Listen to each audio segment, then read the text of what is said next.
First Book of Moses, Bereshith, Chapter 1, First Creation by Elohim. In the former time periods, as a powerful sign of working, chief son and heir Elohim filled with choice things, behold, as a sign Shemayim, the place of the names, and behold, as a sign Aratz, the chief place of running. But observe how Aratz was unorganized and empty, and Sheshach rose up from the deep waters, went up to its face, but the Ruach Elohim, as a wall of protection, moved violently upon the surface of the waters.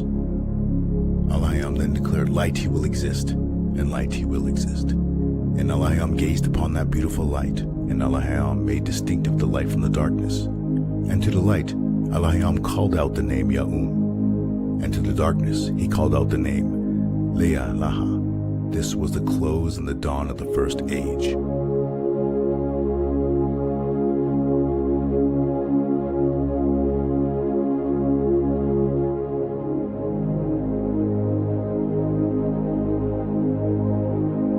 The Ketub Abarayath, or the Paleo-Hebrew, is a language over 5,000 years old. It chronicles a story branching forth from ancient time. His story, Yahweh. Walk into his story. Read the Paleo-Hebrew scriptures.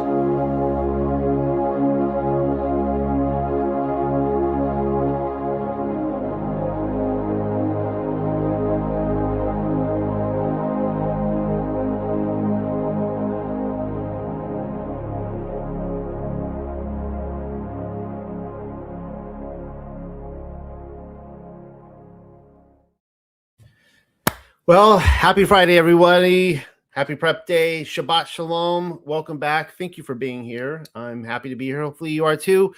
What a week this has been. I'll tell you all about it in a second.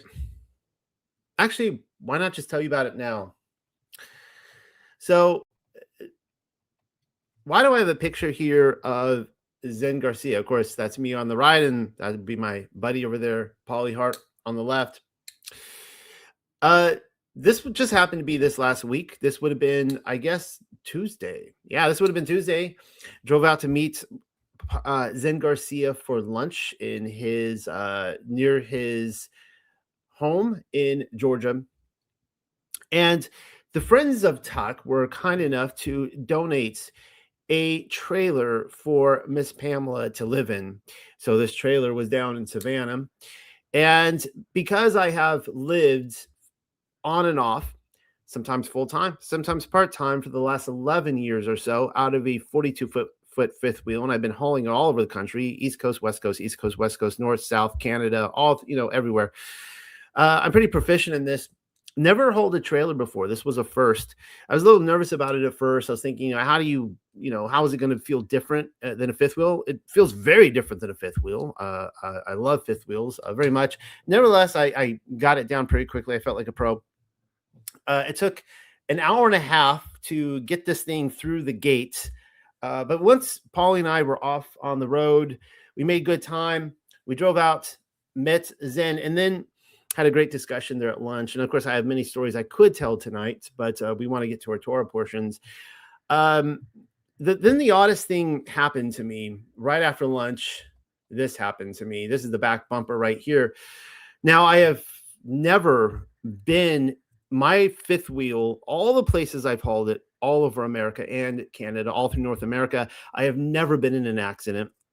I did have a run-in with a stop sign this one time, but that's a whole different story. But I've never hit another vehicle, either moving or parked. So I pull into a gas station. I'm pumping my diesel. It fills, and I walk into the gas station to use the bathroom and then get some coffee. And as I'm walking out, I'm like, what in the world just happened? A guy, you couldn't miss this trailer. We had the whole lane. It's like you couldn't miss it. He just drove right into it. He backed right into it. Paulie was standing right there at that bumper. I missed it, but apparently he was standing there and he heard the voice of his creator telling him, Paulie, you better move because you're about to lose it. So he jumped out of the way. His legs would have been crushed. And there was that. Now, anyone who has ever owned a trailer, fifth wheel RV will know that any kind of recreation vehicle will know that even a little damage like that will cause other internal damages, which we sadly came to learn the next day. Nevertheless, we drove it all the way out to Alabama. This is, of course, the wonderful, Polly took this picture, the wonderful Atlanta traffic. I try to avoid Atlanta like the plague because it is always rush hour traffic in Atlanta. I don't think there's any time of the day when you don't have this kind of bumper to bumper. Nevertheless, we made it through. We weren't even in Atlanta. I think we were like south, like we were going circling around Atlanta. We still got it. Nevertheless, you see this picture here of me with these beautiful puppies. These are actually Pamela's puppies. And so I'll show this here. This is, oh, no, this right here. Here's mission accomplished, pulled, backed in like a pro into the spot. It's all good. And Pamela pulls up and she's brought these puppies with her. She actually had 3 puppies. These are only 5 weeks old. So this is me just loving on these puppies. And I sent this to my wife immediately. I sent her a text with this picture. And I don't have the exact words in front of me, but you know how it's not really what you say, it's how you say it. And it was something pretty much along the lines, and I think I could pretty much quote it. She said something of, put those adorable, fuzzy little creatures down this instant. She did not want me bringing one of those home. I was tempted to. I was tempted, Miss Pamela, to just dog nap one of them. Like the last thing you're like, we're leaving, we say goodbye, and then you look and you're like, where's I don't know what is the dog's name, Toto, where's Baxter? And then you see the little paw with the dog with the velvety paws, at the back window as we just haul it out of there and kicking up rocks. I was tempted to do that, but I didn't. These 2 lovely dogs are still with her. Nevertheless, this is Miss Pamela right there, in case you've never seen her on video. And that is, I don't know what Kristen is laughing about. Kristen is a longtime member of this group. Something was funny. I'm standing there like totally out of the loop. I have no clue what's going on. And of course, there Polly next to me. But I am happy that Kristen and her lovely husband and her lovely family are, how do they say in the South, 20 minutes by back road. Just down the street from Pamela, and so they will be there to help her and to take care of her needs, and that is really appreciated. And I have to show you this here. It was a bit of a pilgrimage. I was able to take Polly for the last decade, my family has lived about a quarter, I should say, 3 months out of each year, living down in Destin. This is our second home. We are honorary citizens of Florida. I was able to take him to Donut Hole, which, of course, in case you don't know, is in all the mugs week in, week out that I advertise. I give them free advertising, Donut Hole. I get paid nothing for it, just so you know. Happy to take him to Donut Hole for some goodness. Let's get into this tonight, the Lord's Prayer.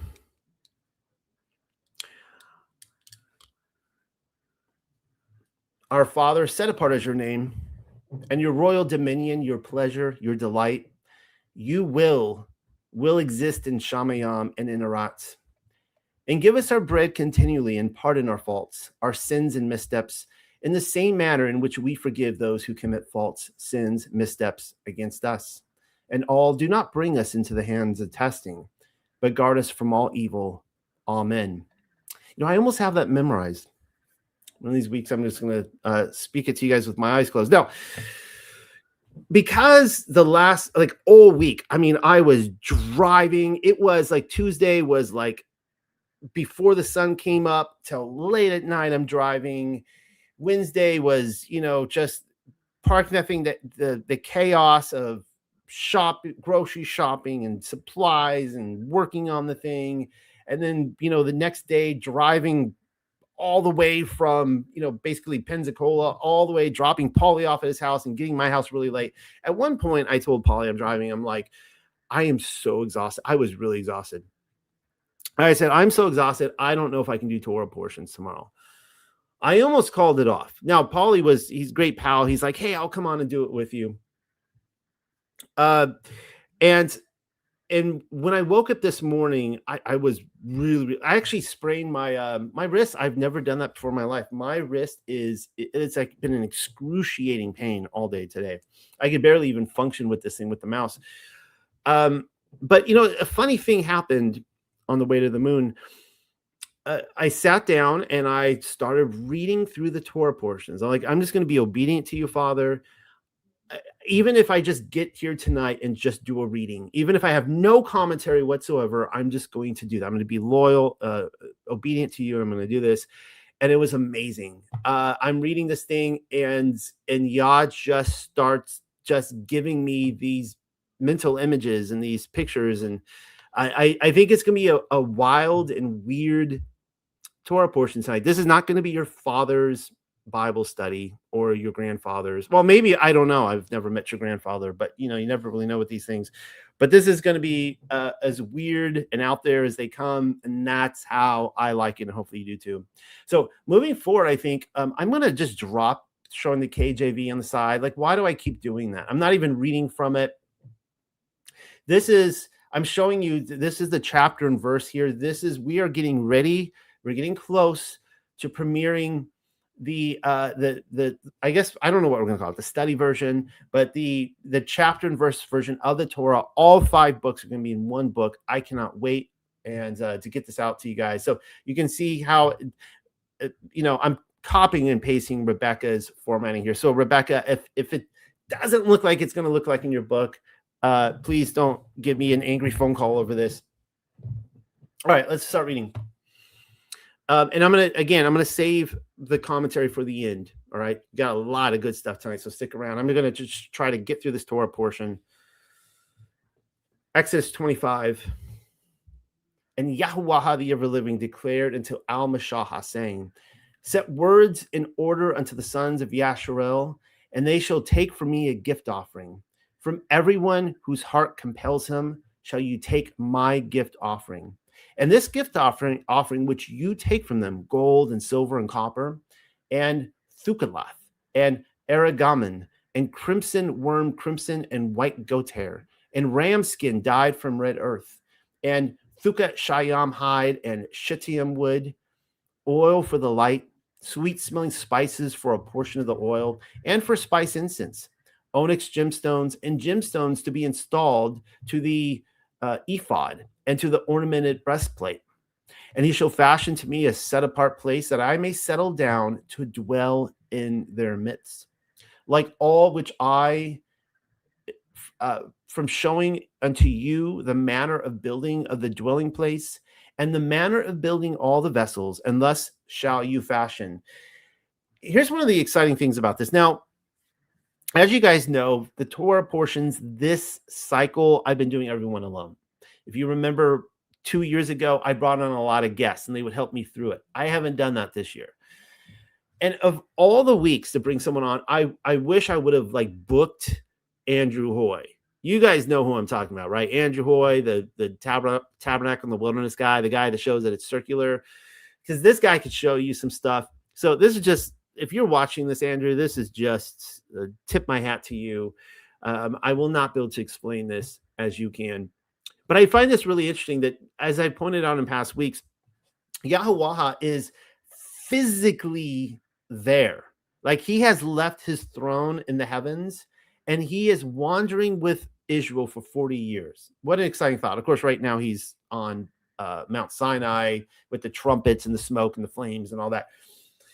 But he's saying here, like, give me a place that I can dwell in your midst. So I'm not like hiding behind this cloud with a little peephole staring through at you.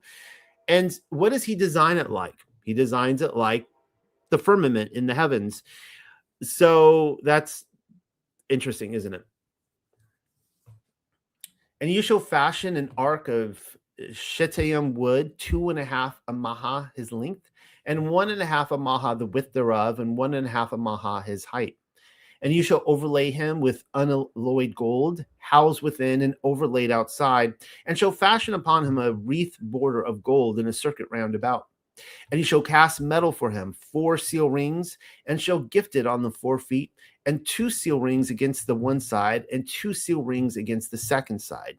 And you shall fashion separate staves of shittim wood, and overlay them with gold. And you shall put in the separate staves and the seal rings against the sides of the ark, to lift it up off ark with them. In the seal rings of the ark shall exist the separate staves. They shall not be removed from it.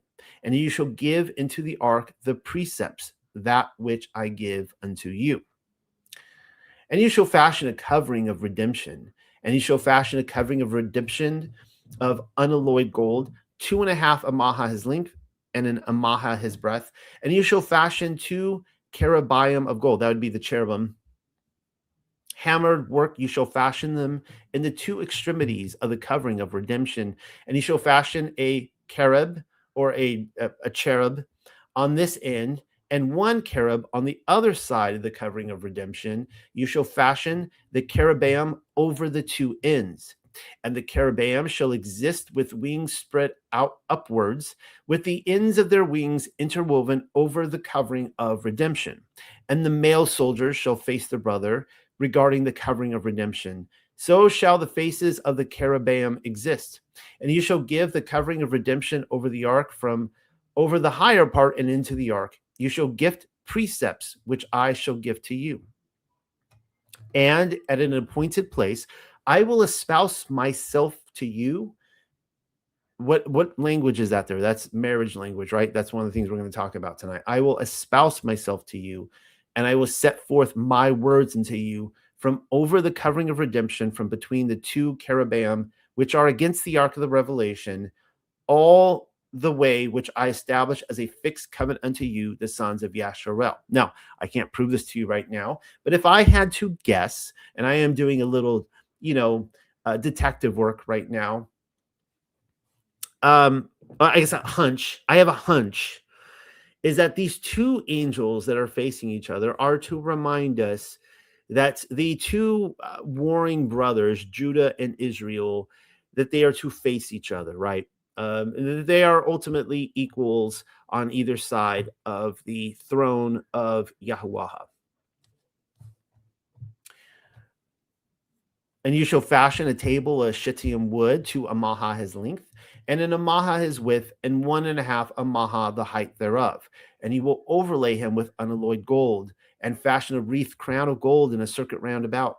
And you shall fashion to him a border, a handbreadth, and a circuit round about it. And you shall fashion a wreath crown of gold to the border in a circuit round about. And he will fashion to him 4 seal rings of gold, and gift the seal rings against the corners, which are for the 4 feet. In conjunction, near the border shall exist the seal rings to house the separate staves to lift up the table. And you have fashioned for him 4 rings of gold, and have gifted the rings upon the 4 regions which are for his 4 feet. And you will fashion dishes, curved utensils, and vessels and cups, and bowls for libations. Of unalloyed gold you shall fashion them. And you will gift upon the table the bread of the faces before me continually. And you will fashion menorahs of unalloyed gold of turned work. You shall make the menorah shaft and her branches, her cups and her crowns and her blossoms will all exist out of the same. And 6 stalks shall come forth from the sides, 3 stalks of the menorah from the one side, and 3 stalks of the menorah out of the second side. 3 almond blossom shaped cups shall watch on one side with a crown and a blossom, and 3 almond blossom shaped cups watch in each stalk a crown and a blossom. Therefore 6 stalks shall come forth from the menorah. And in the 4th menorah, cups watch with her crowns with her blossoms, and a crown below 2 stalks from out of the same, and a crown below 2 stalks from out of the same, a crown below 2 stalks out of the same. 6 stalks, behold, shall go out from the menorah. Their crowns and stalks shall exist from part of the whole of turn work, each one of unalloyed gold. And he will fashion her 7 lamps. So if that doesn't make sense, right? I mean, we could all picture this, right? 3, 3, 1 in the middle, 7, not 8, not 9, whatever they've got going on their menorahs today, come every Hanukkah. And you will fashion her 7 lamps, and she will go up her lamps with the light situated against passing over her face. And her tongs and her fire pans of unalloyed gold, you will fashion her from a kekar of unalloyed gold with all these implements, and you will observe and fashion in this manner of building which you have seen in the mountain. Now, originally, my thought was I was going to spend a lot of time talking about the menorah. The menorah excites me. I wanted to go talking about not just the seven feasts, but the seven planets, the seven, the seven heavens, the seven stages, levels of the mystery religions, of which I unashamedly call the tabernacle mysteries. It is a mystery of heaven, undoubtedly, to be discovered from its practitioners. We are just like in the mystery religions where they are called to go into the dark places, the caves, to meet their God. We are all called to go into this tabernacle to meet Yahweh. It is interesting here that Pamela is referring it to her to the menorah and the light as a she, a her. That is 100% correct. Just make a mental note of that, because unfortunately tonight it's not really unfortunate. I mean, we'll save this for next year, right? Next time. There's so much to do in each of these Torah portions. I have a lot to cover tonight. And the reason why is I think I'll be talking about the menorah in other portions coming up, as we talked about the fire, the Holy Spirit, all that kind of stuff. But it will play into a discussion a little bit tonight. Chapter 26. And thus you will fashion the Mashkan dwelling place, 10 white curtains twisted with thukalath and with aragaman. And you could see right there that is a purple or a reddish purple color. And with crimson worm crimson. You shall fashion a cherubim, again, that's a cherubim, with devised artistic work. The length of each curtain shall be 28 amaha, and the width 4 amaha. One measure shall be applied unto all the curtains. 5 curtains shall be coupled together, woman unto sister, and 5 curtains coupled, woman unto sister. And you shall fashion loops of thukalath on the edge of each curtain from the end to couple them, and so shall correctly fashion of the edge of the utmost curtain in the coupling of the second. You shall fashion 50 loops on each curtain, and you shall fashion 50 loops on the edge of the second curtain, which is coupled, causing the woman to receive the loops of her sister. And you shall make 50 hooks of gold, and shall couple the curtains, woman against her sister, by hooks. Thus the Mashkan dwelling place will exist akkad. There's that akkad word again. What a wonderful word. And you will fashion curtains of she-goat skins to house over the Mashkan dwelling place. 11 curtains you will fashion them. The length of one curtain shall be 30 amaha, and the width shall be 4 amaha. Each curtain shall be measured the same. And you will couple 5 curtains for separation and 6 curtains for separation against the front face of the tent. And you shall fashion 50 loops over the edge of one curtain in the utmost coupling, and 50 loops over the edge of the curtain which is coupled to the second. And he shall fashion 50 hooks of copper, and he will bring the hooks and the loops, and you shall couple the tent, and he will exist akkad. And that which remains over and above on the curtains of the tent, half of the curtain that is over and above shall pour forth, hanging over the rear of the Mashkan dwelling place. And a mother of the forearm of this, and a mother of the forearm of the other, on the over and above in length of the curtain of the tent, it shall exist, pouring forth to hang over the sides of the Mashkan dwelling place, from this side and from that side, to cover it.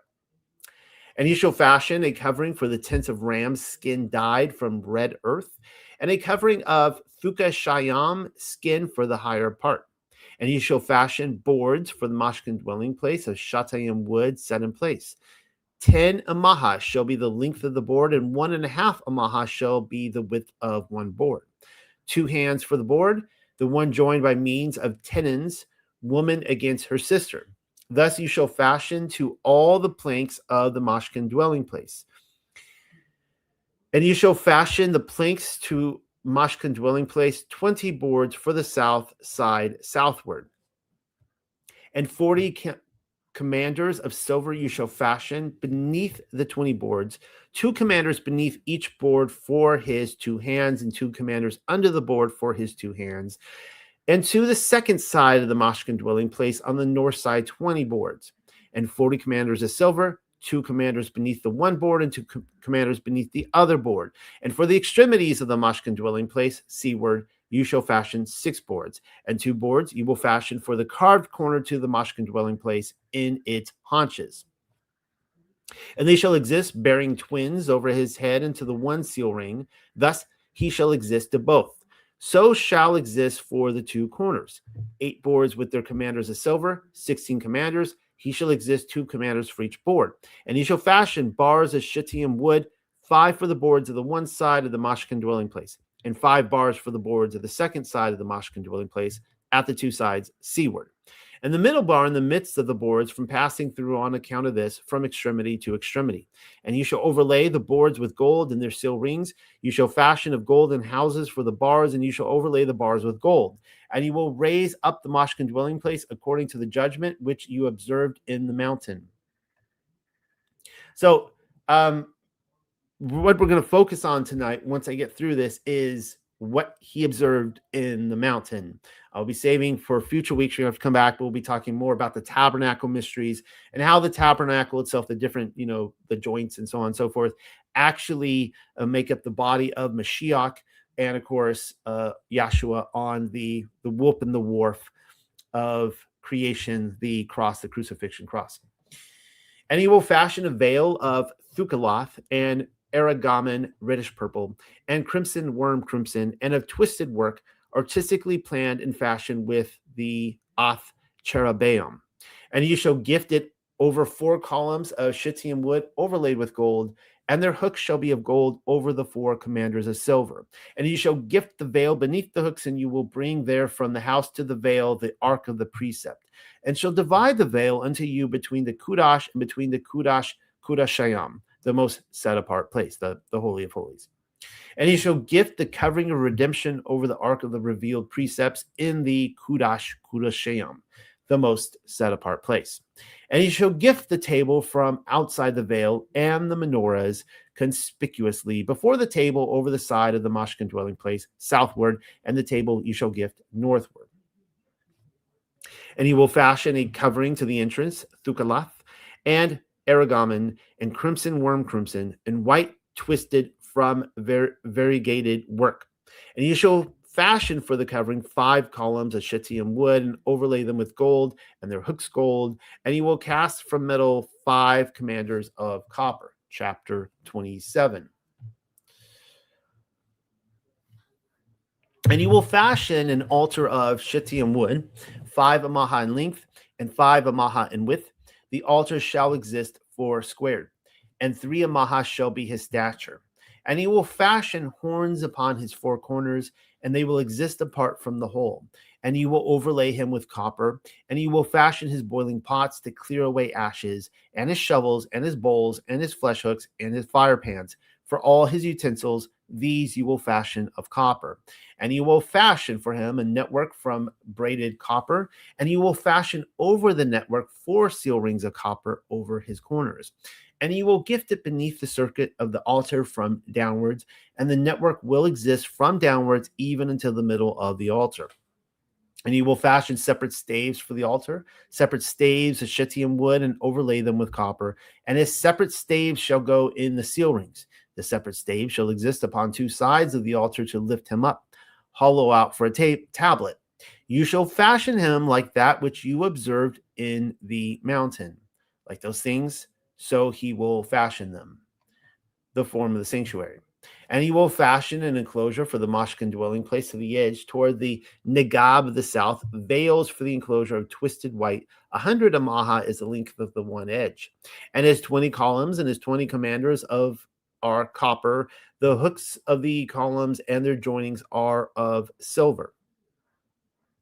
And so, for the edge of the north in length, the veils are 100 in length, and his 20 columns, and his 20 commanders of copper, and the hooks of the columns and their joinings of silver.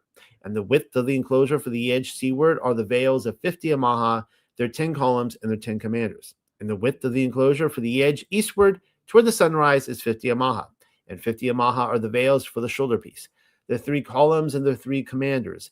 And for the second shoulder piece are 50 veils, their 3 columns, and their 3 commanders. And for the gates of the enclosure, a covering of 20 amaha, thucaluth, and aragamon, and crimson worm crimson, and white twisted from variegated needlework, 4 columns and 4 commanders, and in the columns of the enclosure in a circuit round about, being attached with silver, their hooks is silver, and their commanders is silver. The length of the enclosure is 100 amaha, and the width is 50 by the amaha, with twisted white, and their commanders of copper. To all the utensils of the Mashkin dwelling place, and all his service, and all his hooks, and all the hooks of the enclosure are copper. Thus concludes the reading of today's Torah portion. That wasn't so bad, was it? We got through pretty quickly. Now, again, I was going to comment on, some of the, what I call the tabernacle mysteries there. I was going to talk about the menorah. And then I decided to just give Legends of the Jews a little look-see-loo. And I was blown away by some of what I was reading here. It just led me down all sorts of weird breadcrumb trails. And we're going to be looking at this tonight. So this is from the Legends of the Jews, the revelation on Mount Sinai. Let's start reading through this. And there's going to be some highlighted sections here that I'm going to want to focus on. Can you guys hear the insects out there? The frogs and such. It's really loud. It's a very humid night here in South Carolina. From the first day of the 3rd month, the day on which Israel arrived at Mount Sinai, a heavy cloud rested upon them, and everyone except Moses was forbidden to ascend the mountain. Yea, they durst not even stay near it, lest God smite those who push forward with hail or fiery arrows. The day of the revelation announced itself as an ominous day, even in the morning. For diverse rumblings sounded from Mount Sinai, flashes of lightning, accompanied by an ever-swelling peal of horns, moved the people with mighty fear and trembling. God bent the heavens, moved the earth, and shook the bounds of the world, so that the depths trembled and the heavens grew frightened. His splendor passed through the 4 portals of fire, earthquake, storm, and hail. Now, this is interesting right here. The kings of the earth trembled in their palaces, and they all came to the villain Balaam and asked them if God intended the same fate for them as for the generations of the flood. I have to imagine that the Exodus was spreading all over the kingdoms of the earth now, especially since, Egypt is the biggest empire in the world. And at that time, it would have been all over the media. But Balaam said to them, O ye fools, the Holy One, blessed be he, has long since promised Noah never again to punish the world with a flood. The kings of the heathen, however, were not quieted, and furthermore said, God has indeed promised never again to bring a flood upon the world. And they all knew this, of course. Nimrod, as we know, is the first to figure this out. Pretty common knowledge by this time. But perhaps he now means to destroy it by means of fire. Now, Balaam, as a prophet, I have to disagree with his answer here, but this is what he says. Balaam said, nay, God will not destroy the world either through fire or through water. Now, again, I disagree with that, but we can even point to later on with Peter, that the world would be destroyed by fire. And in fact, I believe that fire judgment has come and may still come again. The commotion throughout nature was caused through this only, that he is now about to bestow the Torah upon his people. This is what Balaam says. And why is that important? Well, we read in other rabbinical sources that Yahweh had already shopped his Torah around. Just as you would like a manuscript as an author trying to get published, he'd shopped it around. He went to the Ishmaelites. He went to the Edomites. Everyone is rejecting him. They didn't want his Torah. We see this with Yitzhak, or that would be Isaac, the son of Abraham, with Ishmael. And of course, Yitzhak's sons, Yaakov and Esau. Esau wasn't interested. Ishmael wasn't interested. They didn't go to the school of Shem, right? So these other people groups, they're not interested. And so it is a possible scenario that these people were kind of aware of what this Torah was, and they'd already rejected it. So now it's like, oh wow, it's happening, right? Like it's really happening. He's delivering the Torah right now. They could all feel it. At this, all the kings shouted, may the Eternal bless his people with shalom. And each one, quieted in spirit, went to his house. Now, this is what God tells them from Mount Sinai. Moses betook himself to the encampment and awakened them with these words. Arise from your sleep. The bridegroom is at hand and is waiting to lead his bride under the marriage canopy. I'm not prepared to show you the parable of the 5 wise and 5 foolish virgins tonight, but does that ring a bell? I think it does. The bridegroom has arrived. The marriage ceremony is about to go down. Get up, go meet him. Moses, at the head of the procession, hereupon brought the nation to its bridegroom God, to Sinai, himself going up the mountain. Why does this excite me? Because the idea of the bride of Christ is not just a Christian idea.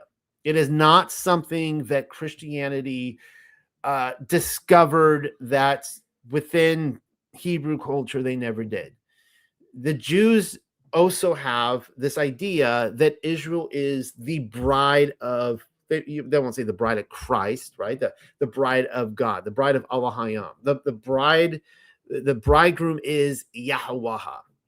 So isn't that interesting that Yahuwah has a bride and Yahshua has a bride? Wait a second. Is Yahshua marrying his father's bride? No, he's not. He's not, because Yahshua and Yahuwah are distinctly the same individual. I don't mean to fight with anybody. If you want to believe that Yahuwah is the father, fine. You can believe that. That, I could be totally wrong about this. I think this is one of those incidents where I think this is the correct path to take. And so he said to God, announce thy words, thy children are ready to obey them. These words of Moses rang out near and far. For on the occasion, his voice, when he repeated the words of God to the people, had as much power as the divine voice that he heard. So let's talk a little bit about the bride of Christ. I don't know if that's an actual picture of Christ there. It is a medieval illumination, which I hope to cover again tonight too. The bride of Yahweh, bride of Christ. Again, do we have 2 groomsmen? Are there 2 husbands here? No, there's not. There's 1 husband. 1 bride, 1 husband. Well, I guess you could say there's more than 1 bride. I mean, if you're talking about Judah and Israel, but 1 groomsman. So we just saw that there in Legends of the Jews. So I'm going to read to you. I'm going to be covering a little bit of Kabbalah territory tonight, something I don't think I've ever done. Somebody out there is being like, I know it. Noel's coming out. He was always a Kabbalist. Actually, no, I know very little about Kabbalah. I've never read it. And I told you guys that, like, the same thing with the Talmud, until the day comes that I read the entire Talmud beginning to end, I'm not going to be its judge. It's sometimes, when we read some of these little these pieces, like, they may not be in total context. The same thing happened when I finally read the Quran 2 or 3 years ago. I went into it with an open mind. I'm like, the Quran could be legitimate, right? And I actually walked away from it very disappointed that it was not. So Kabbalah, of course, comes out of the Middle Ages. You guys know that I happen to have a liking of the Middle Ages. I think I was telling my group before we started tonight, we were talking about the Epstein files. And I said, I have to admit, there's millions of pages, some Epstein files. I've read maybe 2 of them. I'm not really an Epstein expert. I'm not an expert on a lot of the modern news. But if you want to ask me about something that happened, 1,000 years ago, you want to talk about the Byzantine Empire, you want to talk about the earlier late Middle Ages, I'm your man. Let's sit down. I could talk about this for hours. And I could probably spend the rest of my life researching the Middle Ages, which, of course, I believe was the Millennial Kingdom. And I'll probably never tap out. I mean, I'll be in this, like, learning new stuff for the rest of my life, however long Yah gives me. And, the elephant in the room is that Kabbalah was formalized. It came out of the Middle Ages. So this is a poem here called Licha or Lika Dodi, which is translated to mean, come, my beloved. It's a 16th century. So this one actually is 1500s. I guess we're into Enlightenment era here, but it's a 16th century Kabbalistic poem sung on Friday nights to welcome the Shabbat queen.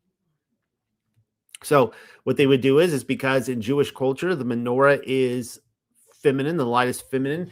The women of the household, not the men, the mothers and their daughters go and they light the menorah. In fact, the Sabbath within Judaism is very, very feminine. It belongs to the women of the household, the matriarchs. They really take charge of the Sabbath day. And so just read this to you. And I'm not going to read this as a prayer because, this is coming out Kabbalah, but I want to, just look for maybe a nugget of truth in this. This is what it says. Come out, my beloved, the bride to meet. Didn't we read that too. Come out, my beloved, the bride to meet, the inner light of Shabbat. Let us greet. Come out, my beloved, the bride to meet, the inner light of Shabbat. Let us greet. Observe and remember in a single word. He causes to hear the one and only Lord. God is one and his name is one, for renown, for glory, and in song. Come out, my beloved, the bride to meet. The inner light of Shabbat, let us greet. To welcome the Shabbat, let us progress, for that is the source from which to bless. From the beginning, chosen before time, last indeed, but in thought prime. Come out, my beloved, the bride to meet. The inner light of Shabbat, let us greet. Sanctuary of the King, city royal, arise, go out from amidst the turmoil. In the vale of tears too long you have dwelt. He will show you the compassion he has felt. Come out, my beloved, the bride to meet. The inner light of Shabbat, let us greet. Arise now, shake off the dust. Don your robes of glory, my people, you must. Through the son of Jesse, the Bethlehemite, draw near to my soul, set her free from her plight. Come out, my beloved, the bride to meet. The inner light of Shabbat, let us greet. Wake up, wake up. Your light has come. Rise and shine. Awaken, awaken. Sing a melody. The glory of God to be revealed upon thee. You see how this all relates to Moses going and telling him to wake up to go to meet the bridegroom? But in this case, of course, the light of Sabbath is completely feminine. This is the Hakamaha, the Ruach HaKodesh. Come out, my beloved, the bride to meet. The inner light of Shabbat, let us greet. Be not ashamed nor confounded. Why are you downcast? Why astounded? In you, refuge for my poor people will be found. The city will be rebuilt on its former mound. Come out, my beloved, the bride to meet. The inner light of Shabbat, let us greet. May your plunders be treated the same way, and all who would devour you be kept at bay. Over you, your God will rejoice as a groom exults in his bride of choice. Come out, my beloved, the bride to meet. The inner light of Shabbat, let us greet. To right and left you'll spread abroad, and the eternal one you shall laud. Through the man from Peretz's family, we shall rejoice and sing happily. Come out, my beloved, the bride to meet. The inner light of Shabbat, let us greet. Come in peace, or come in shalom, her husband's crown of pride, with song on festivals, rejoicing and good cheer. Among the faithful, the people so dear, enter, O bride, enter, O bride. O bride, Shabbat queen, now come here. Come out, my beloved, the bride to meet. The inner light of Shabbat, let us greet. I'm sure that's beautifully sung. You're not going to get that from me. You notice that they wait till the end to reveal the Shabbat queen. That you're going to see here in a moment that what that implies, what the Shabbat is intended for us. So this is Ephesians 5, continuing the theme of the bride of Christ. We saw the bride of Yahweh.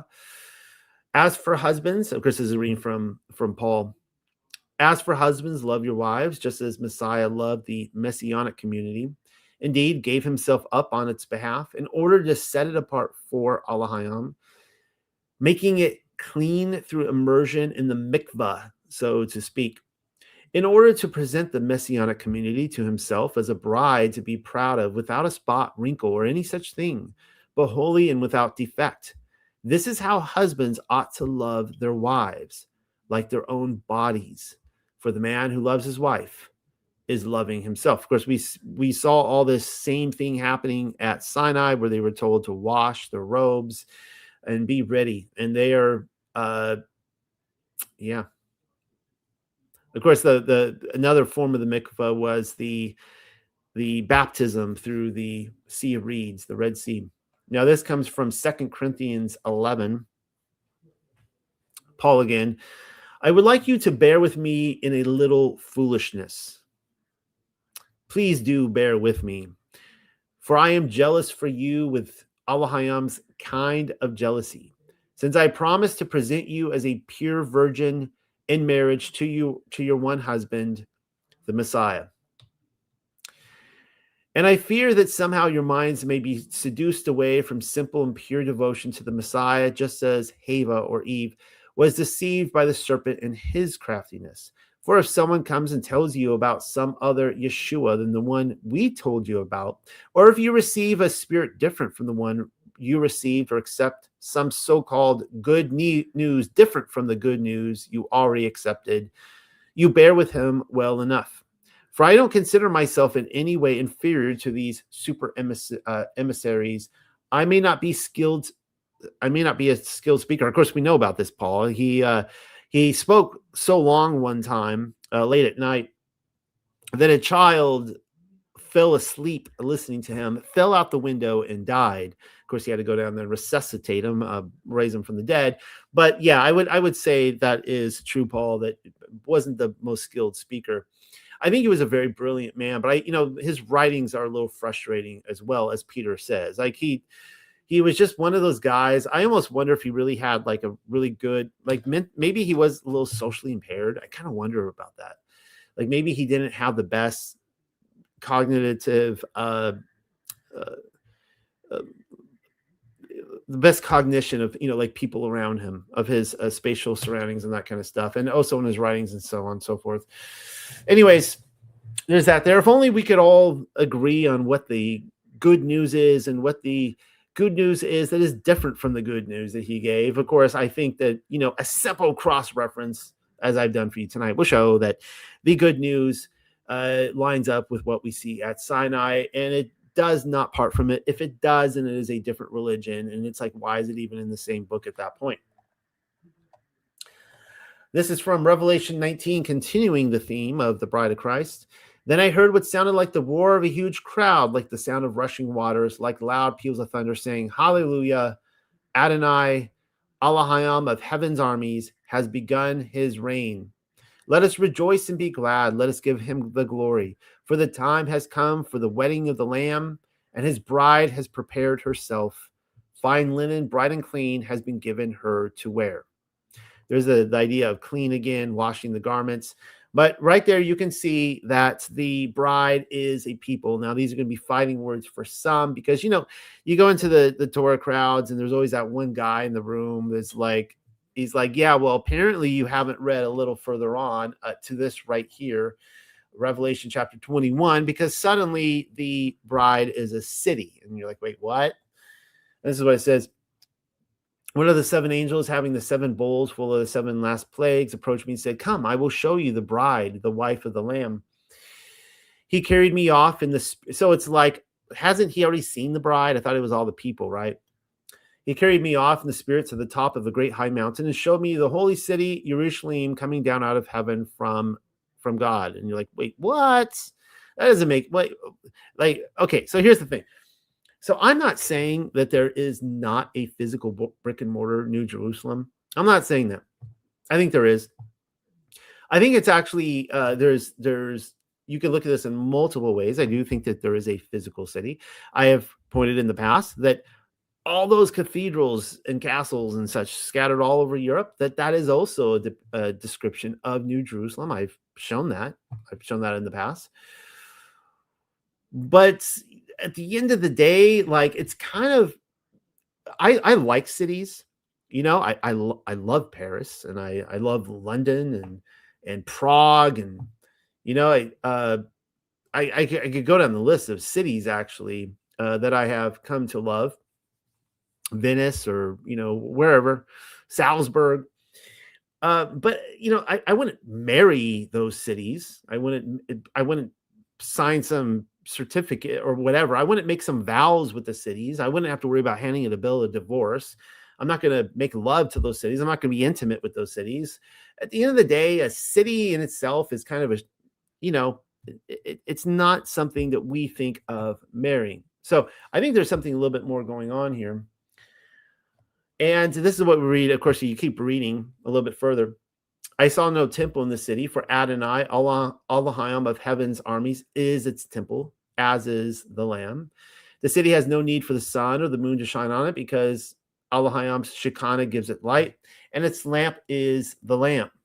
The nations will walk by its light, and the kings of the earth will bring their splendor into it. Its gates will never close. They stay open all day, because night will not exist there, and the honor and splendor of the nations will be brought into it. Nothing impure may enter into it, nor anyone who does shameful things or lies. The only ones who may enter are those whose names are written in the Lamb's books of life. Now, again, is it talking about a physical city? Is it not? I mean, again, I think it is. I think it's talking about a physical city. But you can't separate the city from the people entering it, who we've already seen is the bride. All right, let's keep reading. This is going back to the Legends of the Jews right here. And we're just getting started tonight, in case you're wondering. It was not indeed quite of their own free will that Israel declared themselves ready to accept the Torah. For when the whole nation in two divisions, men and women, approached Sinai, God lifted up this mountain and held it over their heads of the people like a basket. So if you can go to Mount Sinai today, I hear Saudi Arabia is closing those doors, but for a while, and maybe you still can, for a while, you could go to it. I'm actually wondering if you could actually do some sort of geological test with this and see if there's some sort of marks in the mountain there where you could see where there's like a fracture, where like it may have actually lifted up, because that's what it's describing here. It's describing that the mountain literally lifted up above their heads. And God said to them, if you accept the Torah, it is well. Otherwise, you will find your grave under this mountain. Now, that's exactly what happens to Korah, if I'm not mistaken. They all burst into tears and poured out their heart in contrition before God, and then said, all that Yahuwah hath said we will do and be obedient. Again, this may seem a little harsh to some of you, like he lifts this mountain up and says, if you do not do this, you're all going to die under this mountain. Need I remind you, though, this is actually what he did with Abraham when he cut the animal in half. Remember, not Moses. Moses is writing this, but Abraham is in a dream. He's having a vision, which means he cannot get up physically and walk through that animal. But that's what Yahuwah does. He cuts this animal in half. And the idea with this covenant is that if you do, as you walk through this, if you do not follow with your end of the deal, this is what's going to happen to you. You're going to be like this animal. Of course, Abraham is not able to walk through it. Yahuwah himself does it. He upholds his end of the deal. It's the same thing happening here. The mountain lifting up is like cutting it's the animal in half and walking. I almost wondered if they actually walked underneath it. Hardly had they uttered these words of submission to God when 120 myriads of angels descended and provided every Israelite with a crown and a girdle of glory, divine gifts, which they did not lose until they worshiped the golden calf. Let me read that again, because I don't want you to lose this. So these angels come and they give every member, male and female, the Israelites, a crown and a girdle of glory. I'm assuming that they're clothed in the Ruach HaKodesh. We could do a whole study on this, in that purple ultraviolet glow, which they did not lose until they worshiped the golden calf. Remember now, Adam and Eve had these too. And so I don't know how I've missed this my whole life. This is the first that I read this. I'm just like, what? And I don't think that this is something that you could necessarily see with your natural physical naked eyes. I'll explain why in a minute. Nevertheless, they worshiped the golden calf and they lost it. At the same time, with these crowns and girdles of glory, a heavenly radiance was shed over their faces, but this also they later lost through their sins. How sad. Only Moses retained it, whose face shone so brightly that if even today a crack was made in his tomb, wherever that is, the light emanating from his corpse would be so powerful that it could not but destroy all the world. Well, I don't know how you can test that theory, but it's a cute thought. All right, so I want to talk about this here. I've talked about this, and I'm going to take you to Lord of the Rings territory, Middle Earth, and talk about the elves of Middle Earth.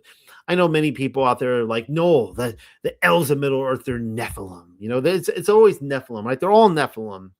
Apparently, it's angels, demons, or Jesus, Satan, and everything is a Nephilim. But I think that the elves of Middle Earth match amazingly the Millennial Kingdom saints. I've written on this, done a whole paper on this. And it was when I decided a couple years ago, you can actually see right there, 2023, I decided to read through the Lord of the Rings again. And I was astonished at what I discovered. There's this elf right there. His name is Glorfindel.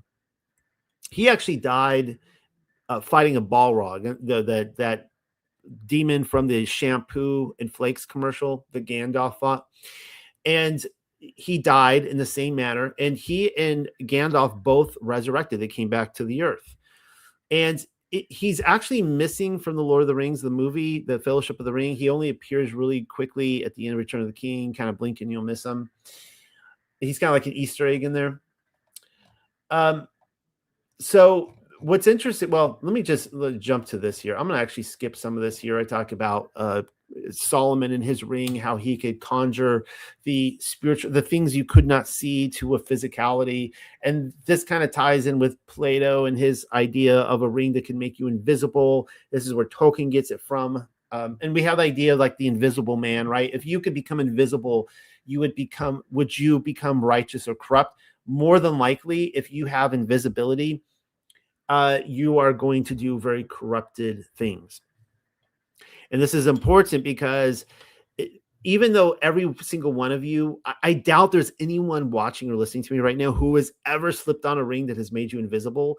But let's make this practical. Like, how many times have you thought in your mind, nobody sees me right now? Like, nobody. And just remember this, that God sees everything, and we will be held to account for everything. So it's when we think that there's no accountability that we're getting away with it because we're invisible. It's when we start doing naughty things that we shouldn't.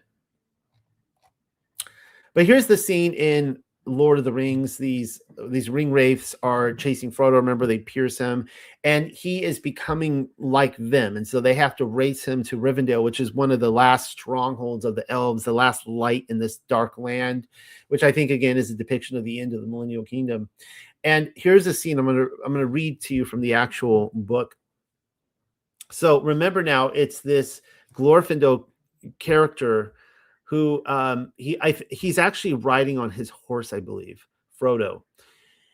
And we read, what about Rivendell and the elves? Is Rivendell safe? Yes, at present, until all else is conquered. So again, it's one of the last strongholds of just fill in Millennial Kingdom saints, right? The elves may fear the Dark Lord, and they may fly before him, but never again will they listen to him or serve him. And because, of course, in the past, they were under his power at one point, but now they're not. And here in Rivendell, there lives still some of his chief foes, the Elven Wise, lords of the Eldar from beyond the furthest seas. Those would be the Eldar. Well, I'm not going to get into all the Eldar tonight. They do not fear the ring race, for those who have dwelt in the blessed realm live at once in both worlds. Now, keep in mind, the blessed realm is terrestrial paradise. It's not another dimension. And of course, I have a whole book on this if you haven't read The Hidden Wilderness. And so the idea is that if you, these elves who are on the earth, particularly the resurrected elves like Glorfindel, they have one, this is where C.S. Lewis gets some of his theology from too. They have one foot straddling the blessed realm and one the physical, but in the physical realm, you can't see the blessed realm side of things. You only see the physicality of them. I thought that I saw a white figure that shone and did not grow dim like the others. Was that Glorfindel then? So Frodo slips on his ring, and I'll show you the picture right here. This is the illustration right there. So you can see Frodo on this horse, and he's looking. There's the ring wraiths that are being taken out, and he sees this glorious, glowing creature. No one else can. Everyone can see Glorfindel, but just his physicality. He sees his spiritual side. Yes, you saw him from for a moment as he is upon the other side in the blessed realm, one of the mighty of the firstborn. And Gandalf goes on to say, there is power too of another kind in the Shire, but all such places will soon become islands under siege if things go on as they are going. All right. So, and I hope you guys see where I'm tying this in, where the Israelites are clothed, I think, as Adam and Eve were clothed. They were clothed in glory. And I am of the impression that they're clothed in two ways, right? They're clothed from the spiritual and the physical simultaneously. And I've thrown this out here before. Like, here's a bunch of women, medieval portraits. Some of these are more Renaissance. Later on, you can kind of tell. But what if these are resurrected saints? What if we're looking at them and we don't really know who all these women are? They're just random women that were painted. I could show you men too. Of course, I do this because of the 144,000, the Betulas, the virgins. But what if they were actually like Glorfindel? What if they were shining and glimmering and glorious, but that's not how you would naturally see them?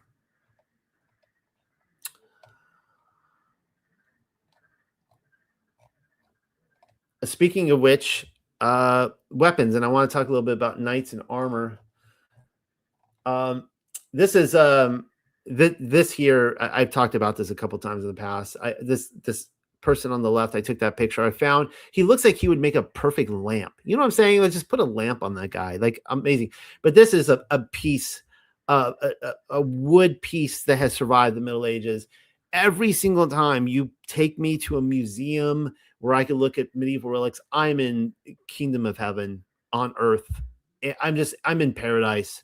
The best that I can figure. All through Europe, when I would go to museums, it'd be Renaissance stuff. I'm like, not really interested in that. You take me to medieval stuff, I'm just like, I just want to get lost in that museum and just never come out again. But that reminded me right there when you look at that breastplate that it's an angel, or something. They don't really know. It's not named. They don't really know who this person is, but you can see the lion armor there, the shoulder pads, Lion of Judah, and it's got like this crazy green man breastplate, which ties in there with the elfin, the Rings of Power on Amazon with the elf that he has the green man armor. I thought that was kind of interesting. Let's talk about angel armor, though. Here you can see Azazel and the five Satans, as I like to call it. Wrote a paper on that. And what happened to Azazel in First Enoch? It says, First Enoch chapter 8 says, and Azazel taught men to make swords and knives and shields and breastplates. We also read this. Let's see. This same Gadriel, and I make the connection to show that, there has to be some sort of translation or something that happened in Enoch, because people say Gadriel is not Azazel, and I think that he has to be Azazel. I've made the case that Azazel is the very one that tempted Eve. You could see he taught men swords, knives, shields, breastplates. And this is what we read about Gadriel, one of the five Satans. He it is who showed the children of men all the blows of death, and he is tied in with the angel of death. And he led astray Eve, or Chahwaha, and showed the weapons of death to the sons of men, the shield and the coat of mail and the sword of battle and all the weapons of death into the children of men. Another thing that Azazel did, I wish I had a longer quote here, was that he showed dyes, as in clothes. Now I have a black sweater here, but I want everyone to look at your clothing right now. Do you have dyes on? Do you have red or blue? These were brought forward by Azazel. He introduced these to mankind. Is that satanic? Is it satanic to have colorful clothes? Because I've seen people say, see, this is proof that these weapons are satanic. And I couldn't disagree with that more, because we know that in Genesis 3, there is an angel that comes forward to guard the tree of life. He's got a flaming sword. And that's the key right there, right? The flaming sword. Taking you back to Glorfindel, Lord of the Rings. So Azazel is taking things that already exist in heaven, the dyes, the weapons, the swords, the shields, breastplates, the medals, and he is corrupting them for evil purposes. They are worthless mysteries that he is presenting to mankind because he's not teaching the Torah. And you can see this right here in Genesis 3. This is what we read. Yahweh Elohim, the ever-living, consequently expelled him, Adam and Eve, from the Garden of Eden in order to cultivate the ground from which he was taken. So he drove out the man, and he stationed at the east of the Garden of Eden a cherubim, the divine watchers, with the flaming sword to guard the path to the tree of lives. So I want you, it isn't she calls them watchers. We see a lot of seraphim watchers, but apparently there's cherubim watchers as well. It seems to be a job title. And there's the flaming sword. So what I'm putting forward is the idea that if that angel were to set down that sword and it could be picked up by a person, it would no longer be a lightsaber. It would be like a real sword, something that you could see in a museum. Here we see a lot of depictions of angels. They're not shown to be, flaming. They look like armor that we have on this earth. Of course, they have spears, swords, that kind of stuff. Okay, so this is from 2nd Enoch. Let me just read chapter 29 really quickly. And for all the heavenly troops, I imaged the image and essence of fire, and my eyes looked at the very hard, firm rock, and from the gleam of my eye, the lightning received its wonderful nature, which is both fire and water and fire, and one does not put out the other, nor does the one dry up the other. Therefore, the lightning is brighter than the sun, softer than water, and firmer than hard rock. And from the rock I cut off a great fire, and from the fire created the orders of incorporeal 10 troops of angels, and their weapons are fiery, and their raiment a burning flame.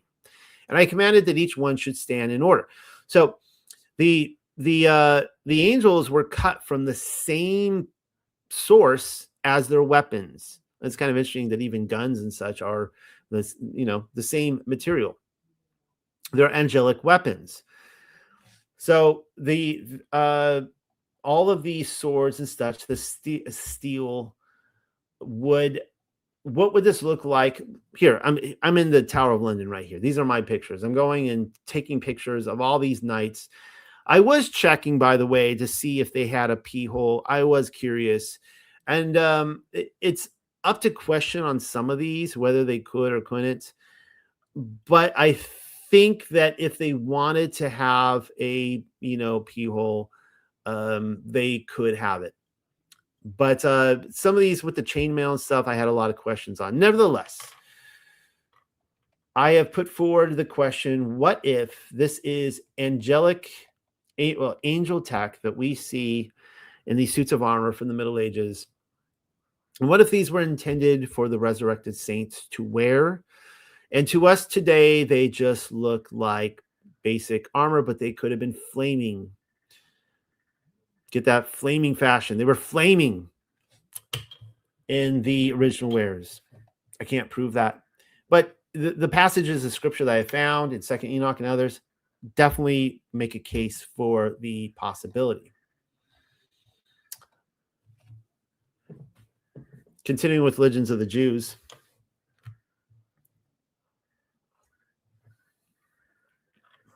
The heavens opened and Mount Sinai, freed from the earth, rose into the air so that its summit towered into the heavens, while a thick cloud covered the side of it and touched the feet of the divine throne. Now remember that when Yahweh came down, he was on a bone of heaven. It was like a sapphire tablet. I guess kind of bluish, greenish, maybe in color, bluish, but like the sky.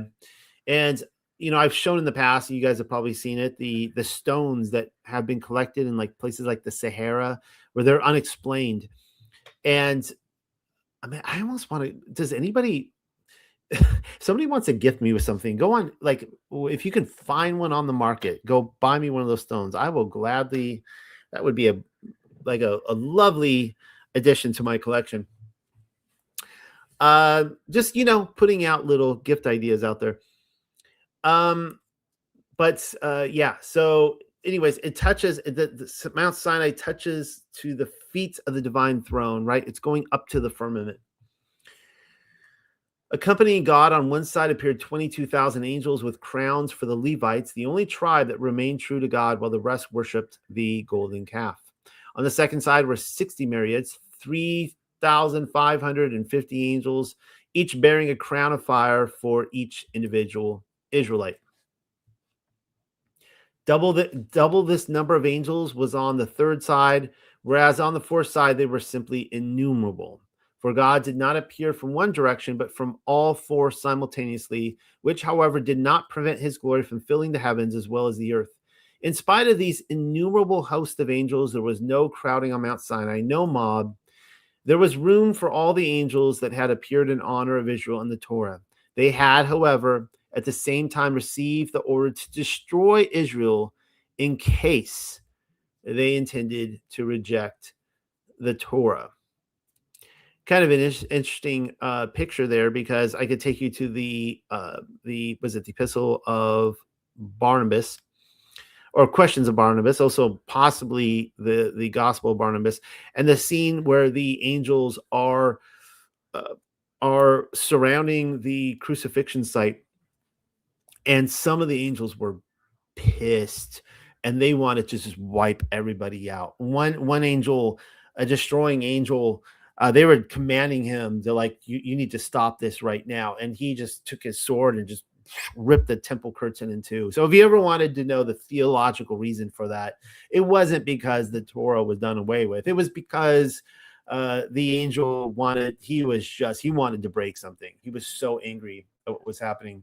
So let's talk a little bit about transportable mountains, flying mountains. We just saw where Mount Sinai was lifted up, and I want to show you that this is actually a thing.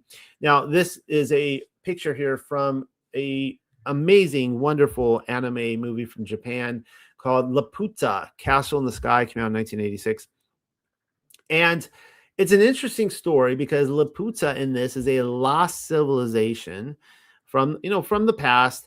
They were a superior civilization, highly technical. In fact, that robot right there comes from Laputa.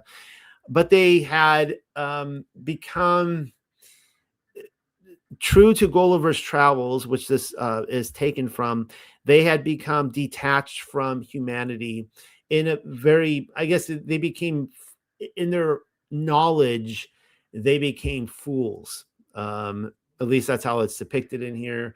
And they rejected nature. And one of the themes of the movie is to show how nature will conquer anyways. And, nature kind of conquers the Laputa there. Castle Sky, great movie. But this is where we read in about the different mountains of Yahweh in Jubilees. It says this: and he, Enoch or Hanok, burnt the incense of the sanctuary, even sweet spices acceptable before Yahweh on the mount. For Yahweh has 4 places on the earth. He has the Garden of Eden, which again is, I believe, terrestrial paradise. And the Mount of the East. What is the Mount of the East? Well, that we read in other places that is the place where Noah's ark set down. So it's really interesting that Yahweh decided that he preordained the ark to land down on that mountain. I don't know if he bought the mountain before or afterwards and how that worked out, but that's one of the 4 places. And this mountain on which you are this day, Mount Sinai and Mount Zion, which will be sanctified in the new creation for a sanctification of the earth. The new creation is referring to the future world, the world to come, hence the millennial kingdom. And I want to give a case, as I have before, that this Mount Zion is a transportable mountain. This is not the Mount Zion that we see currently in Israel today. Here's what we read in Paleo-Hebrew Psalms 48. Mount Zion in the most remote regions northward. Now, the person writing this is in the Holy Land, and they're telling us that this Mount Zion, this true Mount Zion they're looking for, is in a remote region in the north. This is where terrestrial paradise is, the hidden wilderness. He says, chief, city of the chief, head, most powerful Malak, king. These are Pamela's actual notes here. She believes that this word Zaya is a ship dryness, dry region, a dry place in the midst of waters. And she believes that this also that Mount Zion is a flying mountain type of, a ship type of mountain that can be moved around. That sounds incredibly sci-fi, but it's interesting how many cultural references in art and literature and other things we have to this. Here's what we read in the Aramaic Targum. And Moshe brought forth the people from the camp to meet the glorious presence of Yahuwah. Again, this is the marriage ceremony, meeting the bridegroom. And suddenly Yahuwah of the world uprooted the mountain and lifted it in the air, and it became luminous as a beacon. And they stood beneath the mountain. And all the Mount of Sinai was in flame, for the heavens had overspread it, and he was revealed over it in flaming fire. And the smoke went up as the smoke of a furnace, and all the mountain quaked greatly.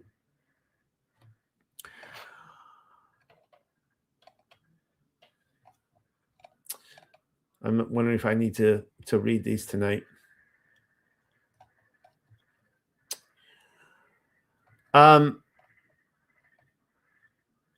Here's one here.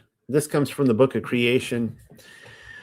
The children of Elohim were driven out of the garden land by spirit beings, and then guardians were set at its gates so none could re-enter. Then it, or Meruah, it says in another passage nearby that it's called Meruah, like Meru.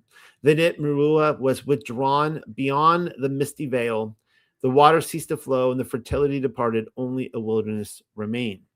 Well, this is what's interesting here in the book of Second Adam and Eve. And so there's this mountain of worship, a holy mountain, which is where Jerusalem is today, I believe. And in fact, I've shown that it's not just like one mountain. It's kind of like with Ararat, where it's not just like a peak. It's like a whole range of mountains. This range of mountains in Jerusalem, it goes all the way to the valley where we have Sodom and Gomorrah. And it goes all the way down to Hebron. It's actually a large mountain range. And I believe that this is all the mountain of worship that was talked about. So when Cain and his kind are camped below the mountain, they would have been in what we know to be like the valley of the kings of Sodom and Gomorrah today. Well, this is what we read. Seth and his children dwelt on the mountain below the garden. So the garden is right above them. And it says that Seth often fasted every 40 days, as did also his oldest children. And let me tell you, if you want to meet Yahuwah, and you got to be diehard, you want to fast 40 days. For the family of Seth smelled the smell of the trees in the garden when the wind blew that way. So this isn't just like a spiritual metaphor here. There was literally the mountain, literally the mountain of paradise at this time was direct. They could look right there and they could see it. They could smell it. All right. Now, here's another passage. This is from Gulliver's Travels. My sons just read this book for school, or at least the first half of it. And they've been writing reports on this recently. And so we decided to watch the movie. And the movie, we haven't watched the modern one with Jack Black. We went back and watched the 90s movie with Ted Danson. It was a TV movie, a two-parter. It was actually really phenomenal. Like, if you guys want to watch a family-friendly movie that's very esoteric, has perhaps a lot to say about the past, a hidden history, Gulliver's Travels.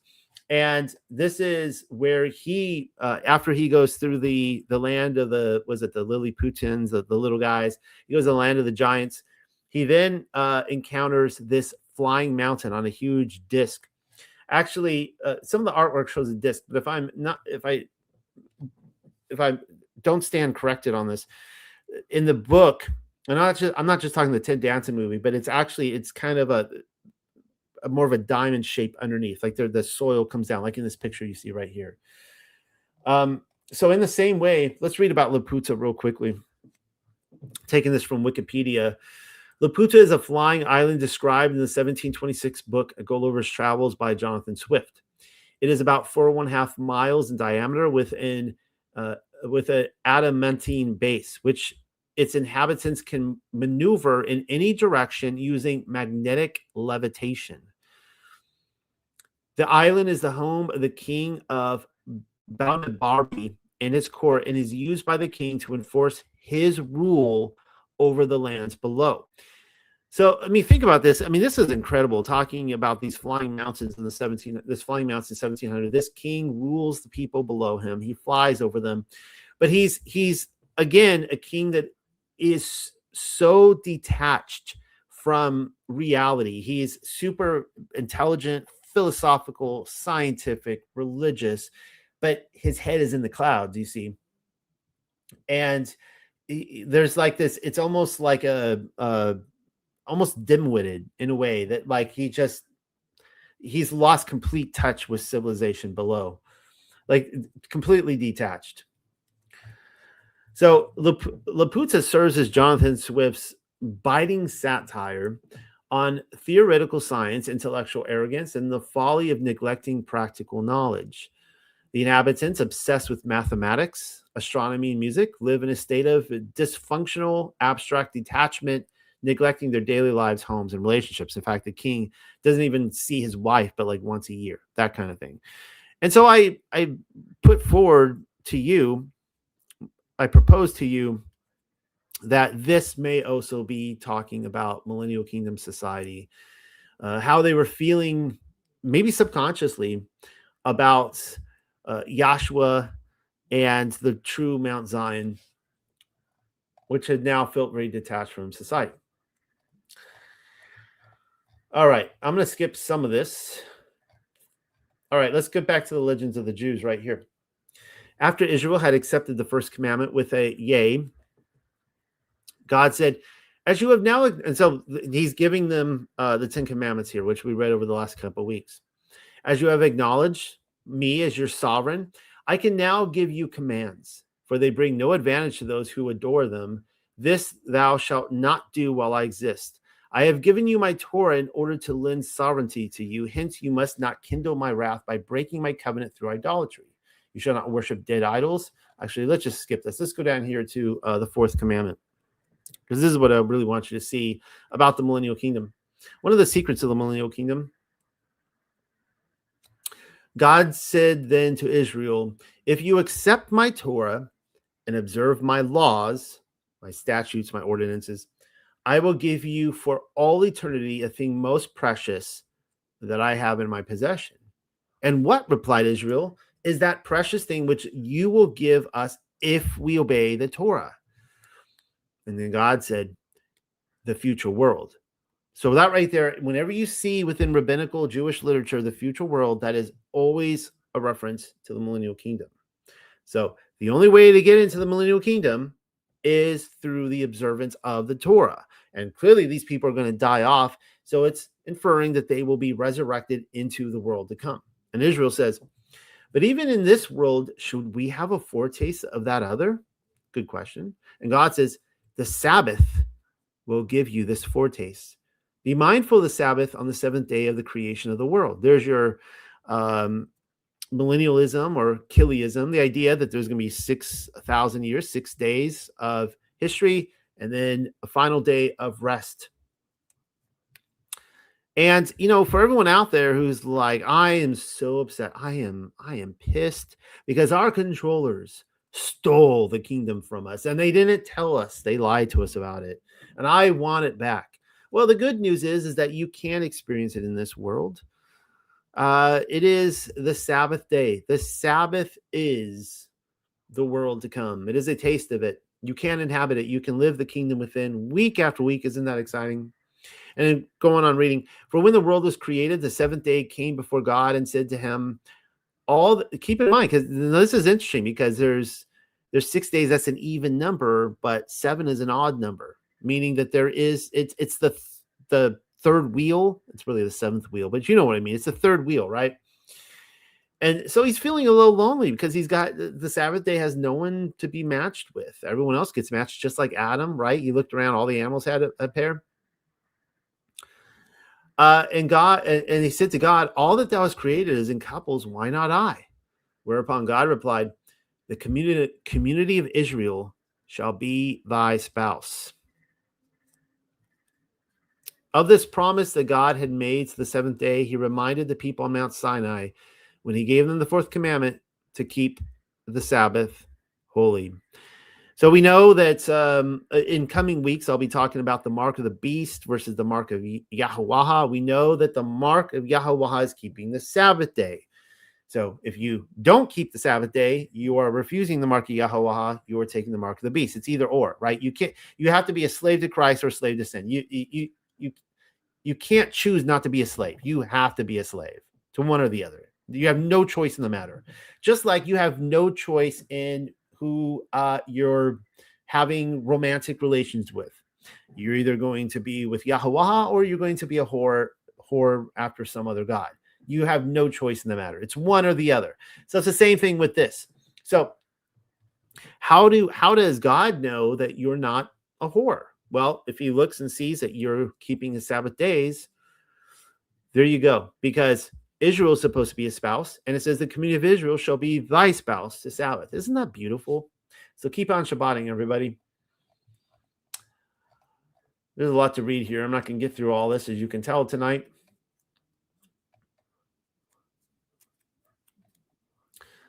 This is kind of interesting. They talk about how each of the 10, of course, the 10 are even, 5 and 5, and that it says that each of the different commands are partnered with one. So one of the first 5 is partnered with one of the last 5. It's kind of an interesting thought. And it says this again, since we're on the Sabbath, the fourth commandment, remember the Sabbath day to keep it holy, corresponds with the 9th. Thou shalt not bear false witness against thy neighbor. For he who bears false witness against his neighbor commits as grave a sin as if he had borne false witness against God, saying that he had not created the world in 6 days and rested on the 7th, the Sabbath. Let's keep looking. All right.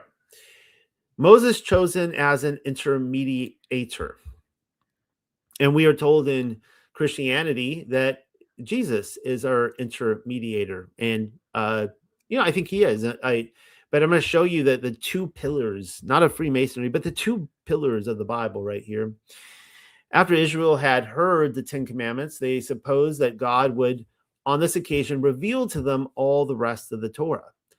But the awful vision on Mount Sinai, where they had heard the visible and saw the audible, the privilege was granted them that even the slave women among them saw more than the greatest prophet of later times. Now, you may or may not disagree with this, but I want you to think about this. It's a very, very interesting idea that, think of all the prophets in your mind: Jonah, Micah, Isaiah, Ezekiel, Daniel, Amos, just go down the list, right? According to this, that none of those prophets, Baruch, whoever else, none of those prophets ever saw, let me read this again.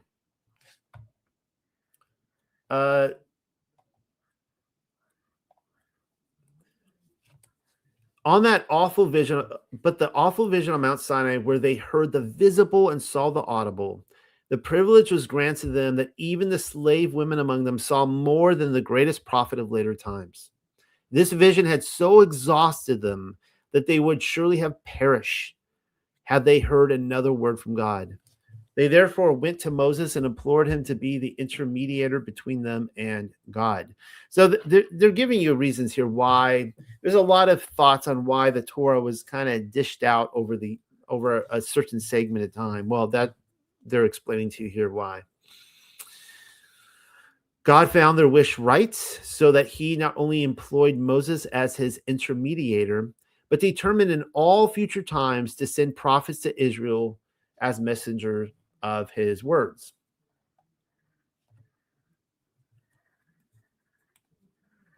It says this here: until now you did not know that the righteous are to be rewarded and the godless to be punished in the future world, but now you know it. And then we read this down here about the vision of Moses. The vision of Moses, owing to his nearness to God, was clear and distinct, unlike that of the other prophets who saw but dimly. He is furthermore distinguished from all the other prophets that he was conscious of the prophetic revelations while they were unconscious in the moments of prophecy. Kind of an interesting thought there. Never really thought about that way. I don't know. Maybe that's true. Maybe it's not. I want you guys to think about that. Think again about Elijah. Yeah, Elijah, Ezekiel, Isaiah, so on and so forth. How conscious were they of their prophetic revelations as they were writing them down? I guess, I have this to go by. I don't know how else to explain that. But I will say this here. Let's look at Messiah real quickly. The two great prophets, Moses and Yahshua. So the idea is that Moses was conscious of everything he was teaching. And the reason being here is because he ascended up to heaven for 40 days and he learned a lot there. But then we read this about Yahshua. This is my theme verse here, Revelation 14:12. This is when perseverance is needed on the part of Elohim's people, those who observe his commands and exercise Yeshua's faithfulness. Those are the two pillars of the Bible right there. The commands of the Father and the testimony of Yahshua. Here it actually says exercise Yeshua's faithfulness. Isn't that an interesting way to look at it? It's not just giving the testimony of Yahshua, but actually walking as he walked. Wow. Well, those are the two great prophets right there, Moses and Yahshua. And this comes from John 5.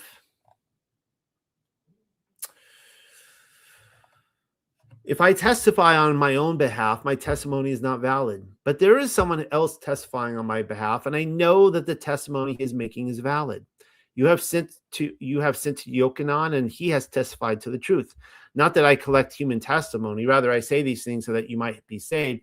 He was a lamp burning and shining, and for a little while you were willing to bask in his light. But I have a testimony that is greater than Yochanan's.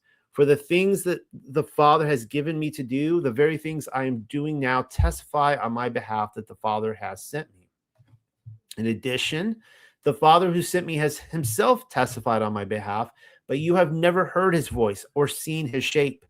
Moreover, his word does not stay in you because you don't trust the one he sent. Now, that's kind of an interesting line there because we're going to read in a moment that the same thing happened to Moses, but we'll get there. You keep examining the Tanakh because you think that in it you have eternal life. Those very scriptures bear witness to me, which you won't come to me in order to have life. I didn't collect praise from men, but I do know you people. I know that you have no love for Elohim in you. I have come in my Father's name, and you don't accept me. If someone else comes in his own name, him you will accept. How can you trust? You're busy collecting praise from each other instead of seeking praise from Elohim only. But don't think that it is I who will be your accuser before the Father. Do you know who will accuse you? Moses, the very one you have counted on. For if you really believed Moses or Moshe, you would believe me because it was about me that he wrote. Of course, that could be referring to Yahuwah himself. It could be referring to the tabernacle, the word of God, all those things. Here's another famous passage in John chapter 12. Yahshua speaking again. He says, "For I have not spoken on my own initiative, but the Father who sent me has given me a command, namely what to say and how to say it. And I know that his command is eternal life. So what I say is simply what the Father has told me to say." In various places, Yahshua says, I have done nothing that I did not first learn from the Father. I have said nothing that I did not hear him personally say. Everything he said, I say to you. So in this way, Moshe, according to what we read in Legends of the Jews, there are two great prophets who were conscious of their prophecy and what they were saying, Moses and Yahshua.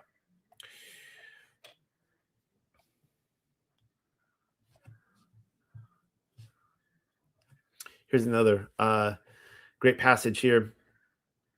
Going back to Legends of the Jews. In spite of these great marks of favor to Moses, the people still perceived the difference between the first two commandments, which they heard directly from God, and those that they learned through Moses' intercession. For when they heard the words, I am the eternal thy Lord, the understanding of the Torah became deep-rooted in their hearts, so that they never forgot what they thus learned. But they forgot some of the things Moses taught. For as man is a being of flesh and blood, and hence ephemeral, so are his teachings. And the same thing happened to Moses, but I don't think we got there yet.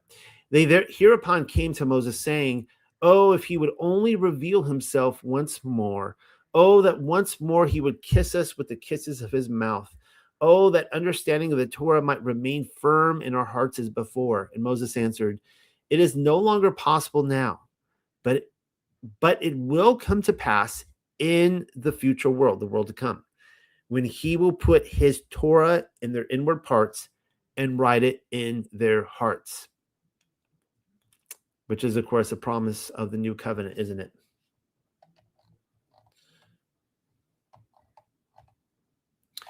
So there's another interesting part here where Moses is ascending up to heaven. He's going on his way up, and he goes up to the firmament. He meets these different angels. There's this one angel here, Hadarniel. Hadarniel isn't too happy to see Moses. He's coming to utterly destroy Moses. And this is what, let's see, this is what God says to him. I don't know what he says to him. It's this long passage up here. For lack of time, I'm not going to read it. But this is how Hadriano responded. When he heard this, he said quickly to Yahweh, O Lord of the world, it is manifest and clear to thee that I was not aware he came hither with thy permission. But since I now know it, I will be his messenger and go before him as a disciple before his master. So really interesting scene. He's trying to get up into the heavens past the firmament, and there's these guardian angels. There are these different spirit creatures, very large. I mean, this guy's huge. And he's like, I'm going to kill you. You are not getting past. You do not have permission. And it takes Yahweh personally coming and saying, no, I'm bringing him up. And I want to talk to you a little bit about remote viewing right now. Now, here's the thing about remote viewing. We talk about this a lot in our Discord community. What is magic? What is witchcraft? This is one of these conversations we're having a lot. So let me give you guys an example. Let's say telepathy. Let's say that you hear that somebody is telepathic. They are committing the deed of telepathy. They are somehow in their mind communicating to another mind. What is your response going to be to this? Now, you say this to any Christian, a general Christian, they'll say, that's witchcraft. That's witchcraft. I'm like, really? That's witchcraft? Yeah, that's definite witchcraft. Well, okay. So if I were to use any kind of telepathy to communicate with a spirit being or something else, that's witchcraft, right? Yes, absolutely witchcraft. But then you have to ask the question, well, what is prayer? What is prayer? Prayer is me silently in my head. I have these thoughts that I'm under the impression, I have the faith that they're going into God's head. My thoughts are going into his, and then he, or the Ruach HaKodesh, sometimes the Holy Spirit, she will feed me thoughts. This is what do you think that is? Prayer is telepathy. And it's the same thing with having an out-of-body experience. When Paul or John or some of these, and they're caught up to heaven, Isaiah, Ezekiel, so on and so forth, they're caught up to heaven. What's happening to their flesh? Is their flesh going up? Or is there some sort of, I don't know, astral projection going on? So at the end of the day, and we'll be talking more about this in the Torah, what is witchcraft? Well, I am of the opinion that witchcraft is magic that is used for the worship or through the direction of a different god, the gods we are told not to pay attention to, not to adhere, not to worship. So the thing is about Satan is that he can't create nature. He can't create anything that does not exist. All he can do is manipulate what does exist. He can twist what does exist. He can use what does exist. But what exists because Yahuwah created it. So remote viewing, for example. I want to talk about Pat Price tonight. Pat Price was considered, I think, the greatest of the remote viewers. He comes to us from SRI, which is the Stanford Research Institute. And, he was working for the CIA. The CIA loves to make it out like this is all organic, these different universities. The fact of the matter is he was probably working for the CIA a lot longer than they made it out. But that's neither here or there. He was in the remote viewing program. And so what the remote viewing program is where these psychics were able to consciously leave their own bodies, their own heads, and travel to these other locations on the earth and discover things. So what I want to do is play this video for you guys. And this is going to be in 2 parts. This is AJ Gentile from the Y-Files being interviewed by Tucker Carlson, and he is talking about the remote viewing Project Stargate and Pat Price. It kind of comes to a peak. This is before Pat gets involved, but it's an interesting story. It's called the Sugar Grove break-in. There's a CIA analyst. There's a bunch of CIA people there. CIA analyst says, here are coordinates. They give to Ingo Swann. Nobody knows what the coordinates are. The analysts won't tell. The handlers won't tell. Nobody knows. Here are the coordinates. And Ingo does his thing, and he says, I see a guard house. There's a radar, giant radar dish. And it looks like a military. There's accordion roll-up doors. There's jeeps. It's military. It's some type of military installation. He draws it. The mountains are here. The road's here. There's the river. Detailed map. Says, that's what I saw. And they give it to the analyst, say, here, is this it? And the guy's like, it's not even close. I gave you the coordinates of my vacation house in West Virginia. Then they were like, oh, shit. Okay. So that didn't work. But Pat Price comes along, and Pat Price may be the most talented psychic ever. He remote views the same location, sees the same things without knowing anything what Ingo saw. And you look at the maps, they're almost identical. Radar dish, guard tower, roll-up doors. But Pat is very talented. He says, I see a building. I'm going into the building. And let me back up for a second. Pat Price, retired police officer from Burbank, always had an intuition to solve crimes. Where's the body?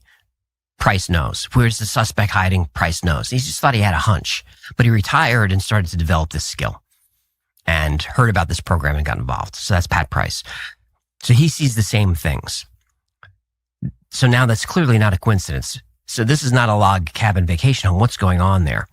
So SRI sends someone to the coordinates. They find the vacation, had to find the log cabin, and they're like, but there's a dirt road here about 200 feet. We'll follow the road. And they follow the road down just over the ridge in West Virginia in Sugar Grove, and there's the guardhouse.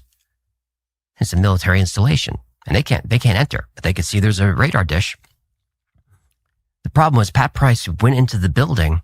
He said, I see green filing cabinets. All right, Pat, what else? It says Operation Pool. Okay. He said, I'm going through the folders. Cue ball, cue stick, rack up, 8-ball. All very specific. It turns out that caused every law enforcement agency in the country to show up at SRI. And they wanted to know why this weird CIA pet project was spying on the most secret NSA facility in the world. Not just secret, but so top secret that even the names of the projects, which were cue ball, rack up, all of this, were top secret. This is a facility to spy on Russian satellites. Nobody knew it was there. The CIA analysts didn't know it was there. So Ingo and Pat, just their consciousness, they just assumed, well, they don't care about the log cabin. This is the CIA. They obviously want us to look at this. So from then on, every intelligence agency had psychics working. All of them. None of them admitted to it, but they all had psychics working for them. All right, why did I just show you that? Well, that was actually backstory. This is a 2-part video clip. And I want to show you what happened to Pat Price. And this is going to tie in with Moses's, of course, ascent into the heavens. I'll talk to you about it afterwards. This operation, I think, was leaked by Jimmy Carter in '96, who was giving a talk at a college. And some kid asked him, like, what's the weirdest thing that ever happened when you were president? And he said, in his peanut farmer voice.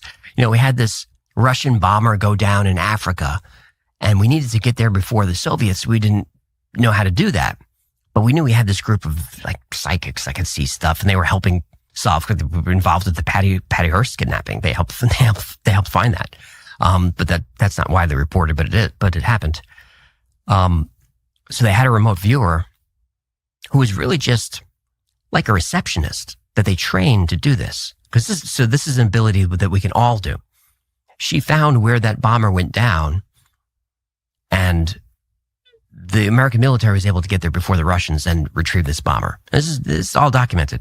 And Carter just kind of let that slip. And that was sort of the end of the public knowing about that was the whole reveal. It kind of was. It was called Project Stargate at this time, but it was originally Project Scanate and Grill Flame and Center Lane and some other names like that. Project Stargate is the one that everybody knows. So they test Pat Price again, and they say, rather than spy on ourselves, let's see what he can see on the Soviet side.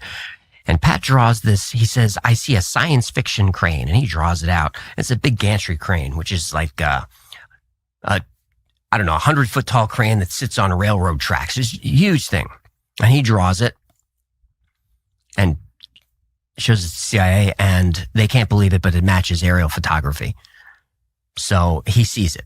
So now they want to know, what is this thing? He says, I don't know what it is, but underground are these 60-foot metal spheres, but they don't work.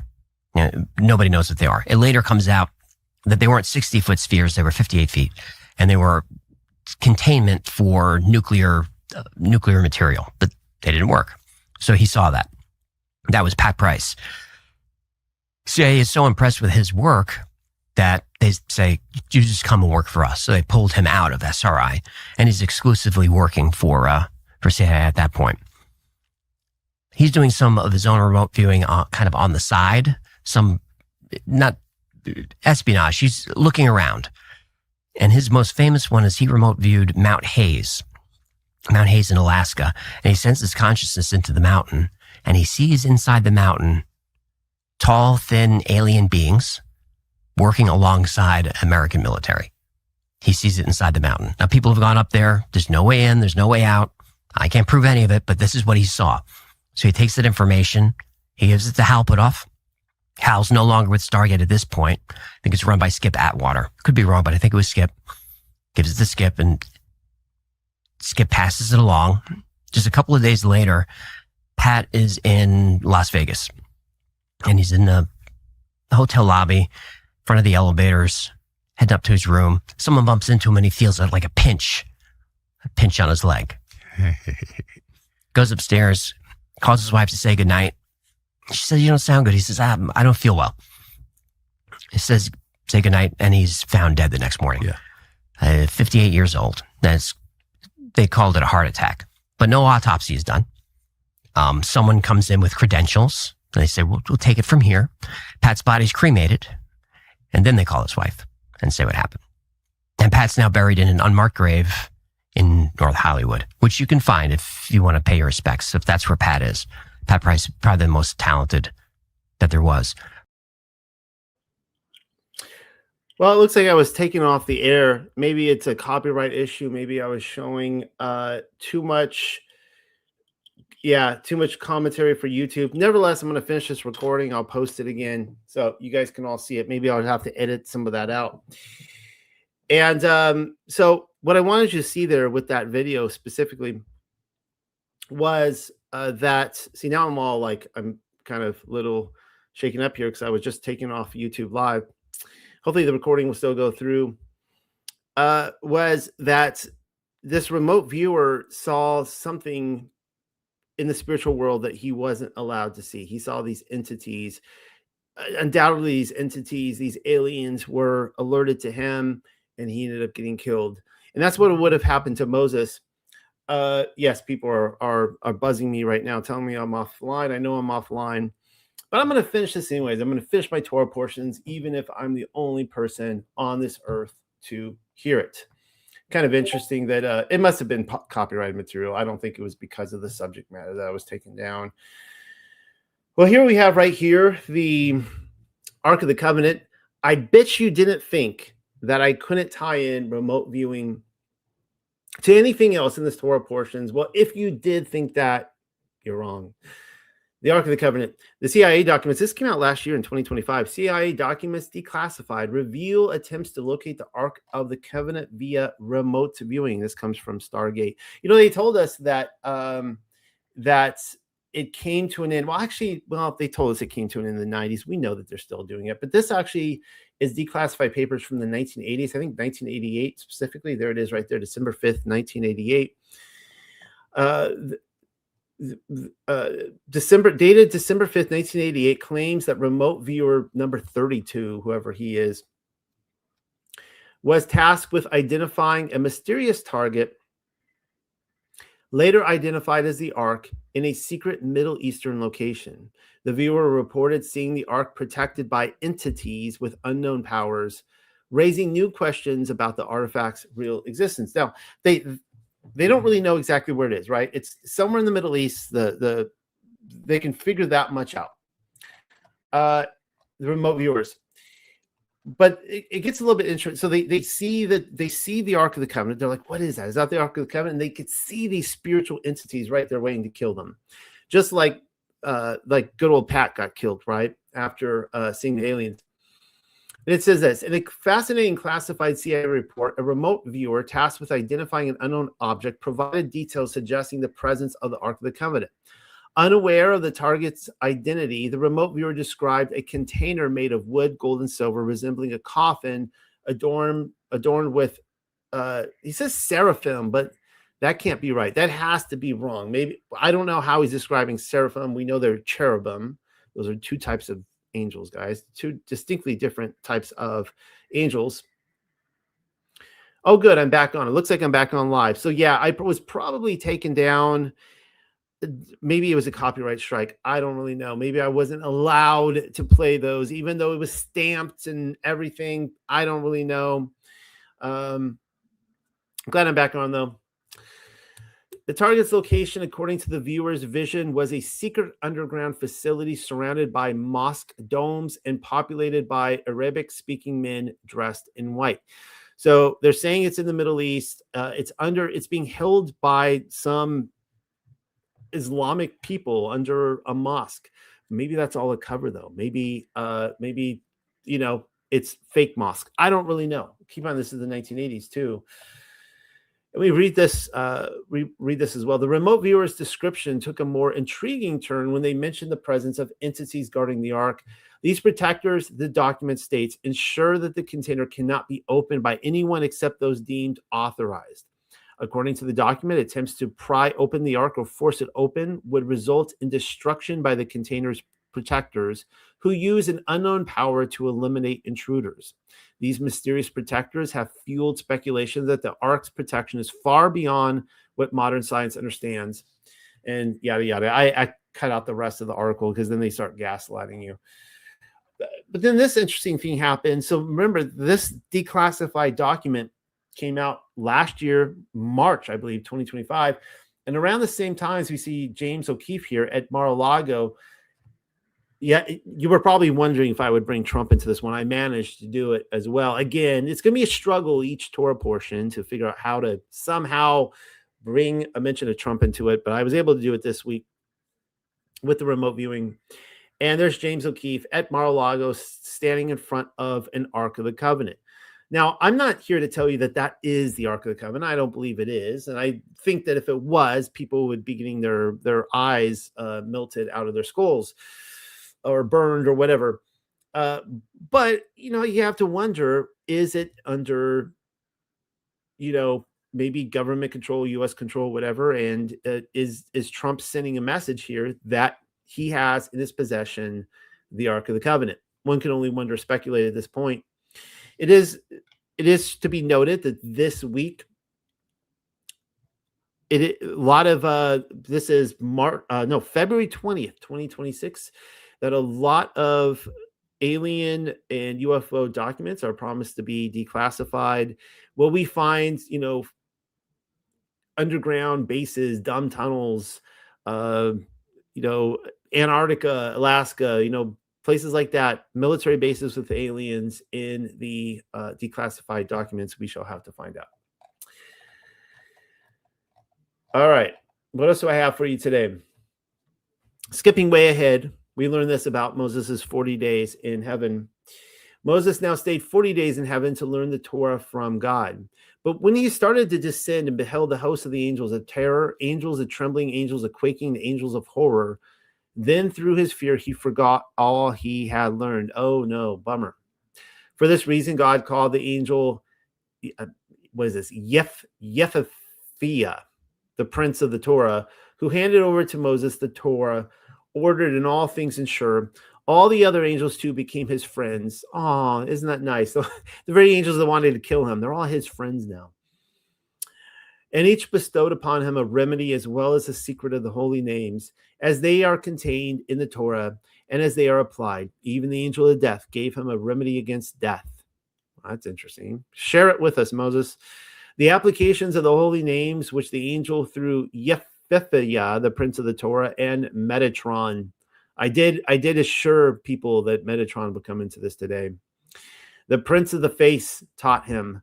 Moses passed on to the high priest Eleazar, who passed them to his son Phinehas, also known as Elijah.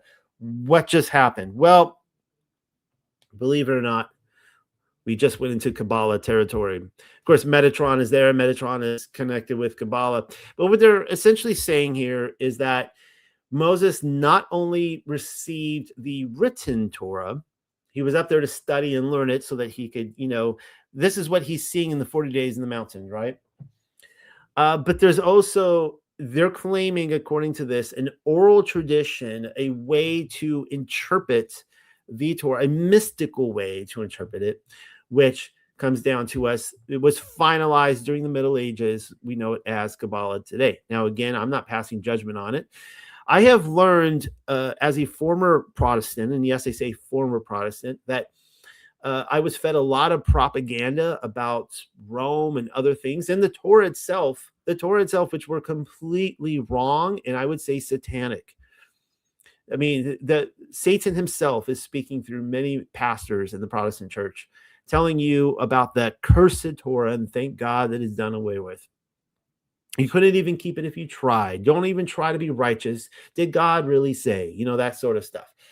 So until the day comes that I actually read Kabbalah myself, willing that I even understand what it's saying, I'll be sure to report to you and tell you whether it's a bunch of hogwash or not. But I'm going to reserve that until the time. Let's read a little bit about Kabbalah. Hopefully they won't shut me down for this. Again, I'm not showing you any videos. Kabbalah, pronounced Kabbalah. It means act of receiving, acceptation, is an esoteric method, discipline, and school of thought in Jewish mysticism. It forms the foundation of mystical religious interpretations within Judaism. A traditional Kabbalist is called a Mikubal. I don't know if you've ever heard that before. Learning something new every week. Jewish Kabbalists originally developed transmissions of the primary text of Kabbalah within the realm of Jewish tradition, and often used classical Jewish scriptures to explain and demonstrate its mystical teachings, like the Torah, the Tanakh.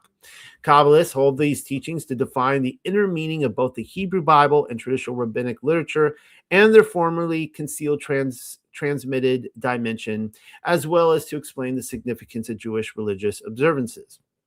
This is interesting to my field of research right here. Kabbalah emerged from earlier forms of Jewish mysticism in the 12th to 13th century, particularly in southern France and Spain. So what else is happening in the 12th and 13th century, according to official history? Well, the cathedrals are popping up everywhere. The Normans are ruling in Britain. And from this area, in southern France, particularly southern France, there's a lot of fascinating things happening there at that time. A lot. So why am I surprised to find that Kabbalah, there's a lot of mysticism coming out of, well, you see it in Germany and England, but a lot from southern France. Following the movements of Jews from southern France and Spain, it was found in the Rhineland school of Judah and was reinterpreted during the Jewish mystical Renaissance in the 16th century Ottoman Palestine. The Zohar is the foundational text of Kabbalah, was authored in the late 13th century, likely by Moses de Leon. It's interesting, his name is Moses. Isaac Luria, 16th century, is considered the father of contemporary Kabbalah, and so on and so forth. But here's what I want you to see about this here, just pinging off what we just read in Legends of the Jews. The history of Jewish mysticism encompasses various forms of esoteric and spiritual practices aimed at understanding the divine and the hidden aspects of existence. The mystical tradition has evolved significantly over millennia, influencing and being influenced by different historical, cultural, and religious contexts. The roots of Jewish mysticism can be traced back to the biblical era, with prophetic figures such as Elijah and Ezekiel experiencing divine visions and encounters. This tradition continued into the apocalyptic period, where texts like First Enoch and the Book of Daniel introduce complex angelology and eschatological themes. But then we read the medieval period saw the formalization of Kabbalah, particularly in southern France and Spain. Foundational texts such as the Bahar and the Zohar were composed during this time, laying the groundwork for later developments. All right, and I just want to read this to you again. So this is what they're claiming in Legends of the Jews. I don't need to read you that again. Such a weird experience tonight, being taken off. And I knew, guys, when I knew it happened, I just kept, trucking anyway. So I don't know how much you guys missed. This is what I think I'm going to end on tonight. Moses receives the Torah. I found this fascinating. This was a fall out of my chair moment. When Moses reached heaven, he found God occupied ornamenting the letters in which the Torah was written with little crown-like decorations, and he looked on without saying a word. So I'm assuming this is Yahuwah here. It could be Elohim, the Father. But God himself is playing the part of a scribe. We know that Baruch is a scribe. We know that Enoch went to heaven and he was a scribe and he wrote out all the books of the Bible up there. And so it's interesting that they are taking on a role of God himself. Moses, the first encounter he has with God in heaven is seeing him as a scribe. And what is he writing out? The Torah. That's one of the commands. We write out the Torah, right? But not only that, specifically, Moses notes that he's got the Torah in front of him, but he's working on, whether it's a scroll or the pages, the little crown-like decorations. And we know these are illuminations. All right, so this is a really interesting aspect of the Middle Ages. I have put forward in the past that illuminations are a lost art form of the millennial kingdom, of the kingdom of heaven itself, and I just got a confirmation of that in the Legends of the Jews. Illuminations are one of the unique designs of the millennial kingdom, and according to this, it originates from God himself. So here we see an example of an illumination. This would be a king reading the Torah as he is instructed to do in the Torah. That's kind of interesting. Interesting. He's sitting on his throne, reading the Torah. Here are some other beautiful examples. And these are actually, I think all of these are the Torah themselves. And you can see how each of these pages are specially designed with illustrations or, neat little decorations. They don't make books like they used to. And here I am, a book publisher.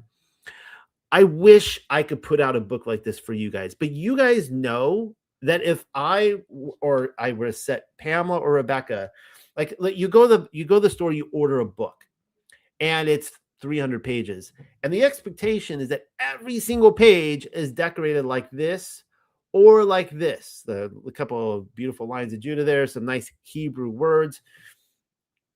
You know that first of all, nobody except Elon Musk or Donald Trump or those guys could afford a book like that. It would have to be so astronomical in price. And if you didn't find a buyer like that, we're going out of business in the first book. It cannot be done. And you have to think about this, the thousands upon thousands, and the tens and hundreds of thousands of books, and the millions of illustrations in these books across the realm. They're unbelievable. And the sheer amount of time it would take these scribes to do this. Who was funding this stuff? How did they have time for it? What is the practicality in it? There's a reason it's not done today at all. So think about that. Who was funding it? For what purposes? I mean, look at these designs. I am a lover of illuminations. I have now seen many medieval manuscripts in person. They're behind, plastic or glass cases. And the sad thing about illuminations, as if there's anything sad about them at all, is that you look at a book like this, okay? It is opened up. This is likely in display in one museum or another, and that's it. How many other pages am I counting? Hundreds of other pages? I have no clue what's on those pages. And they're not going to flip them for you, because then these are very old pages, and they're going to be destroyed and ripped and so on and so forth, and tarnished, and the oils in your fingers. So they're not documented. So probably 90 something percent, I'm just making up that number, but tell me I'm wrong, some 90% of all the illuminations in the history of the world have not been seen online or by, common eyes. They're not documented. It's sad. So what we do have is very, very few of these amazing. How long? I mean, this is like an art piece in itself. People make fun of medieval artwork, and man, they don't even get it. Like, yeah, it's not Renaissance, like chiseled bodies and stuff like that. But there's just the sheer attention to detail, to the words themselves as they're writing each of them out, and then they stop to just form these pictures around it. Absolutely beautiful. I mean, again, how many pages are on this book? Several hundred, 500? I don't really know. There's just one page just in the middle. They opened it up, and oh, look at that beautiful, beautiful picture.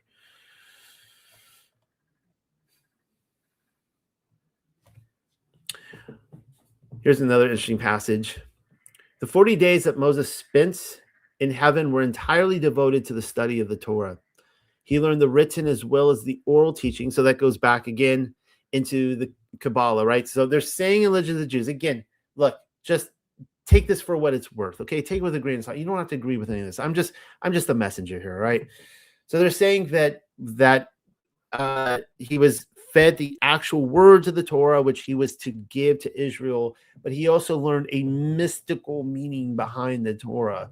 And I don't know. I don't know at this point, but I do know is that Yahshua, Messiah, came to teach us how to live the Torah in a heightened spiritual way that the Jews of his day completely didn't understand at all. A very simple, not in a mystical manner, but in a very simplistic way. By the way, I think that Yahshua was a very mystical individual. I don't think he was just this, simple farmer like sometimes, Protestants make him out to be. I think he was super mystical, but that wasn't his purpose to teach that, right? He was more concerned about the Torah being written on our hearts, our behavior, how we acted, how we, saw our brothers and sisters. He took a special delight in hearing the teachings of the Tana Rabbi Eliezer. There it is again, right? So we're getting into Elijah territory, and received the joyful message that this great scholar would be one of his descendants. So the great exemplifier of Kabbalah, Elijah himself, would be one of his descendants. The study of Moses was so planned for the 40 days that by day God studied with him the written teachings, and by night the oral. In this way was he enabled to distinguish between night and day, for in heaven the night shineth as day. This is interesting. So they're saying that I've often wondered about this. Well, how can you tell the divisions of the day, the 12 and the 12? Well, I mean, if you don't have the sun and the moon shining, right? They divide it by studying the written for half the day, the sunlit hours, and then the night hours is the mystical, studying the oral. Put it that way, the oral, the ways to interpret the Torah. According to this, again, I'm just your messenger. All right, your local messenger. Take it for what you will. It's getting late. All right, so we're going to end there tonight. Hope you guys enjoyed that. And I started out talking tonight about the trip across country to deliver Pamela the trailer.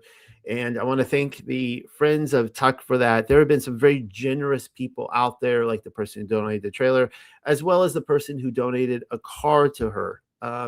And before anyone thinks that Pamela is just rolling in money, like she's like Scrooge McDuck, she's going skiing down these slopes of gold. She's probably just laughing at that thought right now. I want to tell everyone that, I was, hopefully she doesn't mind me sharing this. I was heartbroken when she showed up. She had no food, guys. She had nothing to put in the fridge, nothing to put in the pantry. She showed up with nothing. So I don't want to get like too much personal information with her on that. But I just asked her, I'm like, where are you going to, she had 2 grandchildren with her. I was like, where are they going to, how are you guys going to eat? Where are you going to get your food? So I pocketed, here's some money. Hopefully this will get you groceries for a week. All right.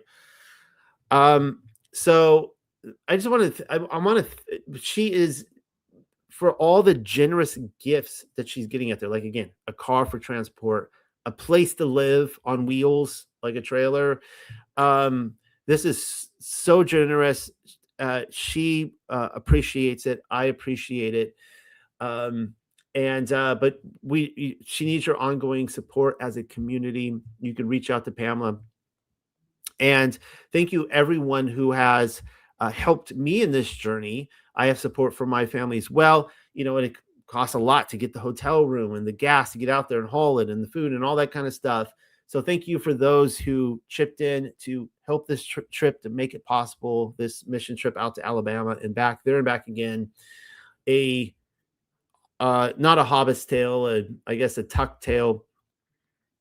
And if y'all should put on your heart, we do ask that you do support this ministry as we continue to develop our material, the Paleo Hebrew scriptures, so on and so forth.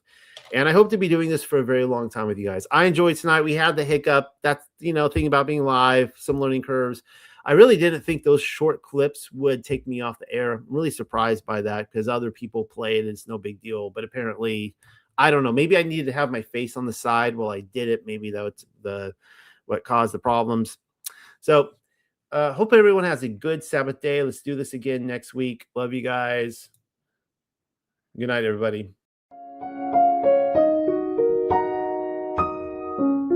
Imagine a kingdom lost in the mists of time, and the sinister plot to keep it that way. Our Father in heaven, sitting in his timeless abode, created the past and the future for those of us who live on the earth. He made the framework and the order. The future is kept hidden, but to a special few. What kind of evil interferes with that order and hides the past as well? This story is our family's inheritance that we now wish to share with as many as possible. We are acutely aware that there is a worldwide deception underway, which desperately needs a counter. Remember, this is the time of the little season. It is the short time allowed to be governed by the father of lies.